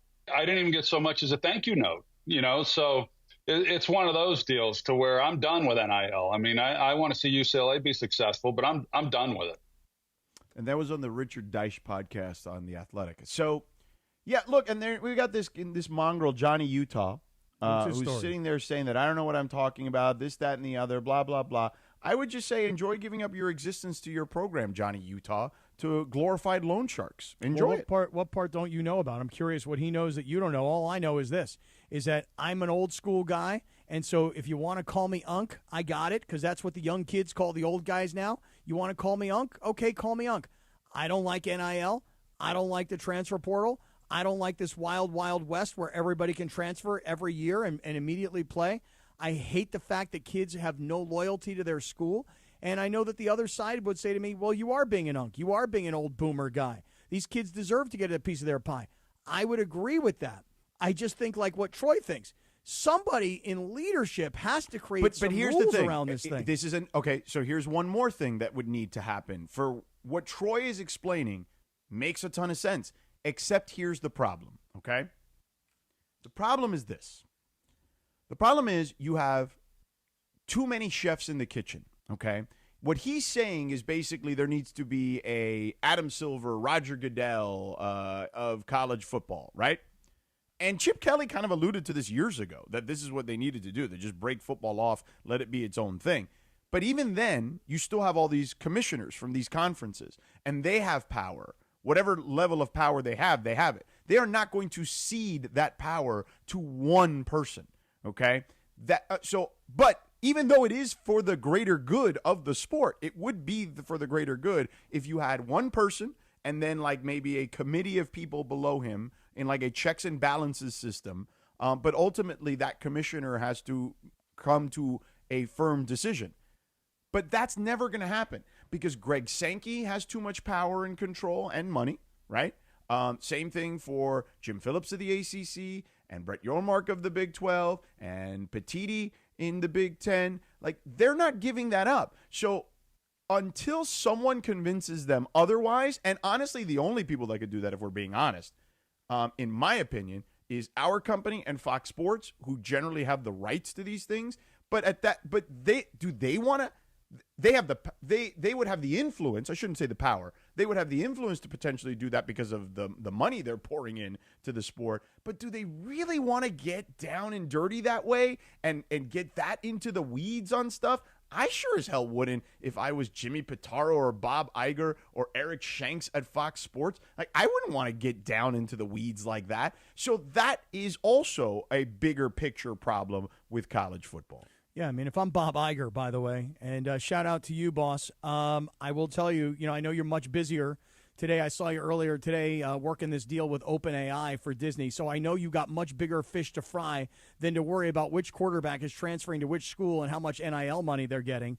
So I understand the higher level. But, George, it really just comes back to me for this. Troy Aikman has what I know other people now have, and that is what I call NIL fatigue. You keep coming to me every year, and you keep asking me to write a $50,000 check or a $100,000 check or $1 million check, or if you're the Michigan football program, and I know that they're embroiled in controversy today, you go to, I believe the name is Larry Ellison, and he's the founder of Oracle, and somebody can check me on that just to make sure I'm getting this all right. And his wife now is a big Michigan alum, and she wants to see Michigan succeed, so he's writing big checks for NIL, and at some point, when the team either isn't successful, one, doesn't reach your expectations, or what Troy's experiencing where I gave money and I got the guy, and then the guy isn't there long enough, and now he's playing for somebody else and winning for somebody else. I don't want to do that anymore. I don't want to just keep writing checks so that you guys can keep telling me that you're going to get the best player, you're going to get this guy in the portal. These donors will become fatigued because you're going back to them every single year and asking them for money. Yeah, I don't disagree with that. But again, what I would tell you is the bigger issues there are the NCAA, two things. Like I said earlier, NCAA needs to just admit that these guys are employees, they're getting paid, right? And once you do that, you can collectively bargain. You can then create the quote-unquote guardrails, parameters, whatever you want to call them, limitations, transfer limitations. You can create contract stipulations. You can do all that stuff, okay? But you can't do it until that happens. And then even beyond that, the bigger issue is, like as Troy mentioned, is you need this almighty deity, right? Like one commissioner. That's not going to happen because there's too many guys, drinking at the trough. Yeah. I have a quick question. How does if a college athletics are not run as a business currently because there are not currently private investment funds, whatever, then where's the money come from? Like, where does the money come from? Donors. All of it? Yes. Endowments and donors. Yes. Yeah, but when you say it's not run by a business, what do you mean by that? Well, I'm saying like you're supposed to. The way that everything I've read about this is like, well, they currently are supposed to operate under the idea of being academia. Like they are. Right. So that money all comes from donors. So, like, you obviously have people that are going to donate specifically to, like, the marching band or, like, the swim team or whatever. Mm-hmm. And then college football has its own revenue. So you're saying that, like... Well, I mean, it's a little more complicated than that, but yes. So under the newest court ruling a year or two ago, whatever it was, the NCAA has to give each school, I think it was like $22 million or something like that, the power schools. And then the schools have to divvy up that money however they feel necessary. Now, most of them, the overwhelming majority of the 64 or 8 Power 4 schools, will divvy it up. 90% of that will probably go to football because it is the highest revenue grossing sport. Now, there are some exceptions to that, right? Like if you're UConn, you're going to pour that into your basketball teams more than you would your football teams, right? Like there are exceptions. Kentucky is going to pour that into their men's basketball program as opposed to their football program, or at least divvy it up a little more evenly. So there are exceptions to the rule, but generally that's the starting place of this. So there is that. But yes, the majority of the money, or at least for up until recently, the majority of the money was coming from donors specifically. So in the end now, basically anyone who's not football or the big sports are really going to get screwed. Well, and that's what private equity will do. They will squeeze the small sports out 100%. And if you're Utah or whoever, and they eventually you don't meet the demand for return on investment. Okay, and we're using Utah as the example because you brought them up. So Johnny Utah can get all mad as much as he wants. Shout out Johnny Utah in the mongrel chat. Mm-hmm. But in this particular case, if you don't meet the expectation of return of investment, then they will have to cede more control. It is the natural way that this works with private equity. Oh, you can't meet the demand that we asked? Okay, well, then you got to give us a bigger piece of the pie. That's how it works. Anyone who watches a freaking episode of Shark Tank can figure that out. You don't need to be, Jim Cramer on CNBC to figure this out. Yeah, Cappy. 9:44. Let's talk about our friend Jacob and Ronnie. I thought that was a good mic drop right there. That's why I just let it go. You don't have to be Jim Cramer to figure this stuff out. You tell him, George. Yeah, so look, when you cede more control, then they got to squeeze. And what gets squeezed, the first thing that'll get squeezed is non-revenue sports. And that's when the toilets don't start working. That's right. Yeah. All right, what are we doing, Jacob? Yeah, we're talking about Jacob. Listen, when you get into an accident, it's very simple, guys. All right, especially during the holiday season. You're going around, you're driving around, right? All of a sudden, you're thinking about, I got to buy the gifts, I got to get to this holiday party, whatnot, whatever. And then you're at a red light. And then all of a sudden, you're sitting there and... Oh, sorry. Bam! You know what most people do after a car accident? Tell me. They trust the insurance company, Cappy. Why would they do that? They called me. They're being nice. They got to help me.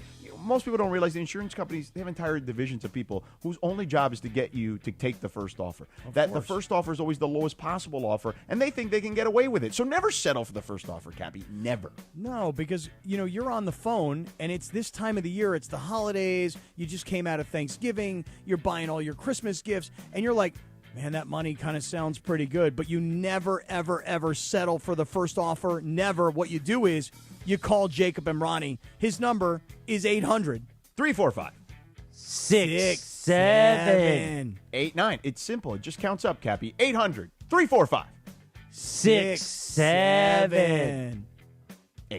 That's the law office of Jacob and Ronnie. When you call Jacob, you're calling someone who's on your side. Jacob and Ronnie knows their tactics because he sees it every single day. People in pain, Cappy. Yep. Stressed out about work bills, man. Right. Okay? Yeah, you're stressed about bills. The insurance company is hoping, hey, Cap, hey, we'll give you $5,000 right now. And you're like, man, I could use that money right now. No. Do not take that money. No. Don't do anything until you call Jacob, because Jacob will fight for you. Jacob will get you a lot more than what that insurance company is offering.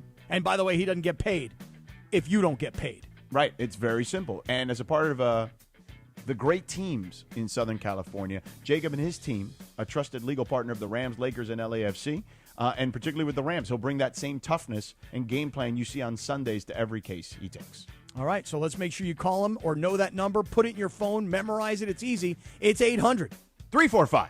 6789. That's 800-345. 6789. Or go online to calljacob.com. You know, Mario Cristobal, Sedano's guy, is on McAfee right now, and his binders behind him in his office, they look beautifully labeled. I wonder if he labels them himself. He is your kind of guy. You are a notepad binder guy. I mean, you look at the folders there on the left side, too. I mean, he's got folders with color-coded. Like, he is, you and him He's have probably a a lot big in P-Touch common. label guy. I love my P-Touch label maker. Yeah, you and him have a lot in common in regards to organization. Oh, yeah. Meanwhile, we'll be back in 90 seconds from right now. The Sedano and Cap Morning Show. The Prize Picks Power Hour keeps rolling next. Mason and Ireland, the OGs of LA sports talk. This drives me nuts. I've got grays in my eyebrows. I can't. I cannot see the grays. You in your really eyebrows. can't? You can't see gray in my eyebrows? eyebrows. No, I'm turning into Santa Claus. No, I think it would look weird if you put a Sharpie in there. Yeah. Mason and Ireland, weekdays at noon on 710 ESPN, the ESPN LA app, and on YouTube at ESPN Los Angeles. Hey guys, it's Cap. Here's the scenario. Your home is flooded and the damage is severe. Now it feels like your insurance company is turning on you. They won't approve a replacement living arrangement and the adjuster leaves you in the lurch. Take a breath and call Avner Gatt, one of Southern California's largest public adjuster firms. Avner Gatt knows how to fight back when your insurance company makes you feel like a criminal, leaving you with no hope of getting into your home and getting it all back together. With decades of experience and a passion for helping people, Avner and his family take the call themselves. So whether you have a toilet overflow, a broken water line, a burst supply line, a broken fire sprinkler, whatever the water damage is, you call Avner Gatt today at 818-917-5256 or you go to avnergatt.com. It's 818-917-5256 or avnergatt.com. You call, Avner answers, he says hello. Your claim is our game, avnergatt.com. This is the Sedano and Cap Morning Show. Waiting on the pistol, the diesel, and the shizzle. G's to the bizac. Now, ladies, see we kiss her. When the pimp's in the crib, ma, drop it like it's hot. Drop it like it's hot. 9:49. When the pigs try to get at you, park it like it's hot. Park it like it's hot. On this day in 2004. Get an attitude. Yeah, it's very clean, this version. Very clean. Good. The number one hit, Snoop Dogg, featuring Pharrell. Drop it like it's hot, Cappy. Hey, I'm watching that Diddy doc that you guys mentioned. What do you think, Cappy? It's crazy, isn't it? Yeah, 2 episodes, and there are 4 total, right? Yes. So I'm 2 in. But Lindsay had the update early this morning that 50 Cent going to be back with more content. Yeah, he says he's got a lot more, and he said, like, because he was on talk show. Yeah, he was on a talk show. I forget whose show it was. He was on Squawk Box. No, I don't know. And good show. She was like, so, like, I heard you got all this footage and everything. He's like, yeah, I have so much more, but there's only so much you can fit into 4 episodes. So she's like, is there going to be season 2? And he's like, yeah, probably. Maybe even put some on YouTube too. You know, wow. you see Snoop back in the early '90s with Tupac and Dr. Dre, and you see Biggie, and you just but Tupac obviously and Biggie long gone, but to see Snoop back then, when we see so much of Snoop today, and you see what a young kid he was when he was like 23 years old in the early 90s. And what were the names? There was Bad Boy Records, and then there was Death Row, right? Yeah. And so the Death Row guys were the West Coast guys, and the Bad Boy guys were the East Coast guys, right? And honestly, like this whole You're gonna thing. ask me about Tupac next? Tupac Shaker. Well, I'm kind of, to be honest with you, just teasing you, Cappy. No. To be honest with you, I really feel like I kind of knew like a little about East Coast, West Coast. But now you know, right? Well, now I'm learning a So lot I just more want about to ask you, and I'm not trying to make fun of you. What? But when Tupac and Biggie then got murdered, what did you think at the time? Well, when Tupac got murdered in Vegas that night. And just to be clear, he didn't die that night. So No, but he was shot that night. Right. And there was a Mike Tyson fight against Bruce Seldon. and I was at the fight. And I was staying at the MGM Grand. So you could have witnessed this and not even noticed. Well, I knew that there was mayhem down in the lobby, and I locked myself in my room. You know what I mean? The mayhem, of course you did. The mayhem was when a fight broke out before the shooting. Yes, correct. And so I knew, like, just being down in the lobby and being in the casino, like, you could just feel a vibe. Something's not right here tonight, you know? And I was like, I better get my ass back to my room. You sound like Shaq, bro. You know, Shaq tells the story. Like, I remember somebody who worked at the Suns told me this story. That Shaq, Grant Hill, his wife, Tamia, she is... who is she related to? She's related to somebody that is really important in the music industry. I'm trying to remember. I'd have to think about it for a second. But anyway, long story short, Shaq loves to tell a story that he's like you, oh, I felt it in the air, that kind of thing. And I saw Biggie, and I told Biggie, I didn't see any of that. Don't go to that party, bro. Yo, and he's like, and see what happened? Like, he told this in the locker room. Everybody just started laughing at him. Like, come on, Shaq, you're so full of crap. My story is not like Quincy that. Jones. Yes. Oh. Yes. My story is simply I was at that fight that night because I used to go to all those Tyson fights back in the day. Yeah. And Bruce Seldon, by the way, was, as I recall, a British fighter who really was like yoked up. I mean, he looked really good. And I remember, like, the week of the fight, don't ask me how, but I got into an elevator at the elevator banks at the MGM Grand, and Seldon and his trainer, we were in the elevator together. It was just the three of us. And I was just kind of BSing with those guys. And then later, Tyson knocked him out, I want to say, in the first round. It was not really a competitive fight. And those fights used to bring out, quite an interesting crowd, frankly. That's why they had all those metal detectors in the early days. They're like, we better make sure. Honestly, all these wacky rappers are getting into a scuffle. Well, all these years later, you're still scared. I'm petrified. Hey, wait. Hey, Jorge. Hey, I haven't stayed at the MGM Grand since. I don't even think I've stepped foot in the MGM Grand since. I was so scared. Yeah. For real. But you sound like Shaq. Shaq tells that story that he told the entire Suns locker room when he was there for whatever it was, a year or two that he was there, that he was like, I told them, hey, Biggie, man, don't go to that party.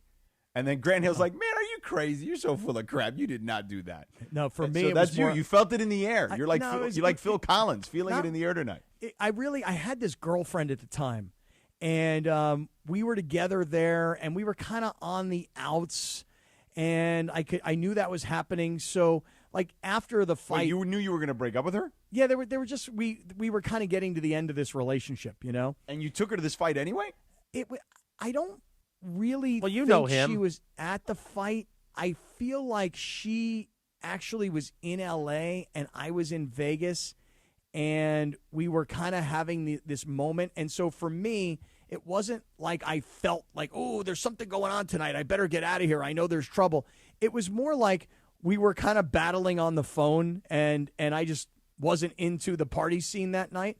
And so I locked myself in my room, and I think, to be honest with you, I kind of woke up the next day to find out all that had gone on. But this is obviously going back. But so, Lindsay, to answer your question, so I'm kind of learning like that Puffy was very close to Biggie, and then he got jealous because Biggie and Tupac got close, and you're laughing because everybody should know this story, and it's all news to me. But Puffy was with Biggie. Like, that's how it started. Yes, but then I didn't realize But you knew Puffy, that then, right? They were doing songs together. Yeah. But I'm also not – I didn't realize that Puffy in the early days of his career was more of an executive and less of a rapper, less of a performer. He's always been the executive. Yeah. That's why the whole Suge Knight thing. Right. If you want to come here to Death Row and you want to not have your a producer all up in the videos. Yeah, that's the whole thing. Yeah. And then they show that Cat night. Like, yeah, no idea. No, I didn't know that. But because honestly, like I didn't. And then they show the night that Sting is doing Every Breath You Take. Which was, looking back on it now, like disturbing that he like did that whole thing, because it was like, oh, I'm just going to profit off of this, my friend who died, and we weren't even that good of friends. I just wanted to make all this money off by the way, of him. He blew up because of that. First of all, Cappy would do that in a second.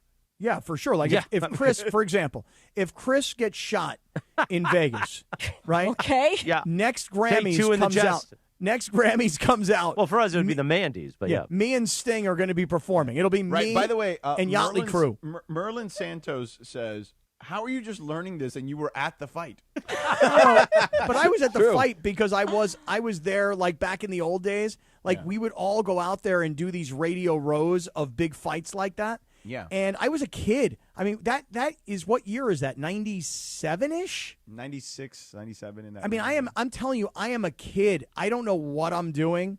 Well, you're doing a lot of Perico back then, probably, too. Well, I just was in a... Let's hit the Alf theme, because we can continue this tomorrow. September 7th, 1996. And I don't feel like going past 10 a.m. today. All right. So let's do the prize picks, pick of the day. We can do this tomorrow in the YouTube. Thanks to Prize Picks. Cappy. We'll pick it up tomorrow. Download the app today and use code CAPPY, K-A-P-P-Y, to get $50 in lineups after you play your first $5 lineup. That's code CAPPY to get $50 in lineups after you play your first $5 lineup. Prize Picks, it's good to be right, Cappy. So, George, I have not yet made a play. I like to play Prize Picks every day, but I haven't made a play yet today. But I am starting to think about the weekend and the NFL. I'm going to just throw a couple of these things by you. Tell me what you would do. I'm playing Phillip Rivers this weekend under the assumption he's going to start. And I think Prize Picks thinks the same thing. I'm not sure, Greg. Phillip Rivers, you ready? Yeah. More or less on a fantasy score of 7.5. Here's another one for you. Here's another one. You ready? Phillip Rivers. Now, this is a demon play, so you can only play more. Yeah. Phillip Rivers, more than one passing touchdown. I mean, that's for me an automatic play. He will throw a touchdown pass if he plays. And here's another one for you. Will Phillip Rivers pass for more? Yeah, I don't know if that's an automatic for me. Well, for me, I'm going to play it. But how about this? Will Phillip Rivers pass for more or less than 152.5 passing yards this weekend against Seattle? More or How much? less? 152.5. I'm going to go less. I'm going to go more. Okay. So it's only Thursday. We got a long time before we get to Sunday. But I'm already starting to think about my Sunday picks on Prize Picks. Download the Prize Picks app. Use the code CAPPY, K-A-P-P-Y. Make that first $5 lineup. Get $50 in lineups instantly in your account. By the way, real quick, before we get to the real deal, a great show that was made in 2018. I think I mentioned this when it was Josh Duhamel's birthday, but Unsolved was about the murders. How do you say it, Greg? Yeah, it was good. Yeah. How do you say it? Unsolved? No, I thought I said Josh Duhamel's name wrong. No.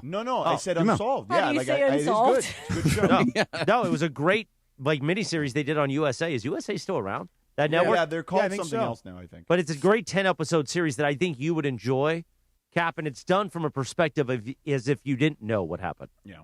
So you should watch that. Okay. And then Rachel could watch Josh Duhamel, get all steamy, and then you guys could, do a beautiful thing. Oh, I Cappy, I got to go in literally a minute. Can you get through this? It is time for the Dealer's Choice Real Deal, brought to you by Sellers Advantage. Want to sell your house before you call an agent? Call Sellers Advantage. They'll buy it as is with a competitive cash offer. No repairs needed. They make selling easy. Call 888-390-AS-IS for a no-obligation offer or visit sellersadvantage.com. DRE 01961658, Cap.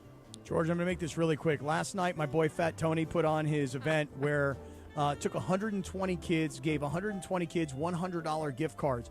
Last week, he had only raised $12,000. We got it up to $38,000. We all went to work. We took 380 kids over 2 nights to Walmart's, and we gave each kid a $100 gift card, and these kids were able to go in. These are underserved kids that come from families that really could use the help, and I think about it from the parents' perspective. Of course, the kids were able to get in there and get toys and things for themselves, but some of these kids, they're getting food, man, because they're getting ready to go on Christmas break at school, and there's no breakfast, there's no lunch. But here's what I just want to finish with. When was the last time you guys were all in a Walmart? Let me tell you something about Walmart. A couple months ago. Let me tell you something. Listen, let me tell you something about Walmart. When's the last time you were in a Walmart? If your question is, where do I get blank? The answer is Walmart. Yeah, Walmart has freaking everything. Are you serious right now? I love how Guys, Cappy just discovered Walmart. I don't have a Walmart nearby. Walmart frankly. and Puffy, you know? Yeah, exactly. Guys, Walmart So wait, and Puffy. Wait. Yeah. Buy that CD there.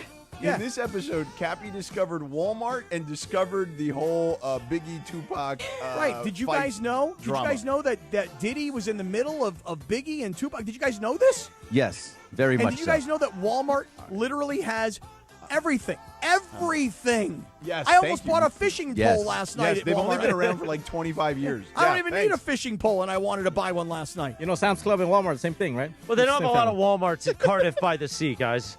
No, they don't. All right. They don't. Everybody have a great day. We'll see you tomorrow, Friday edition at 7 a.m.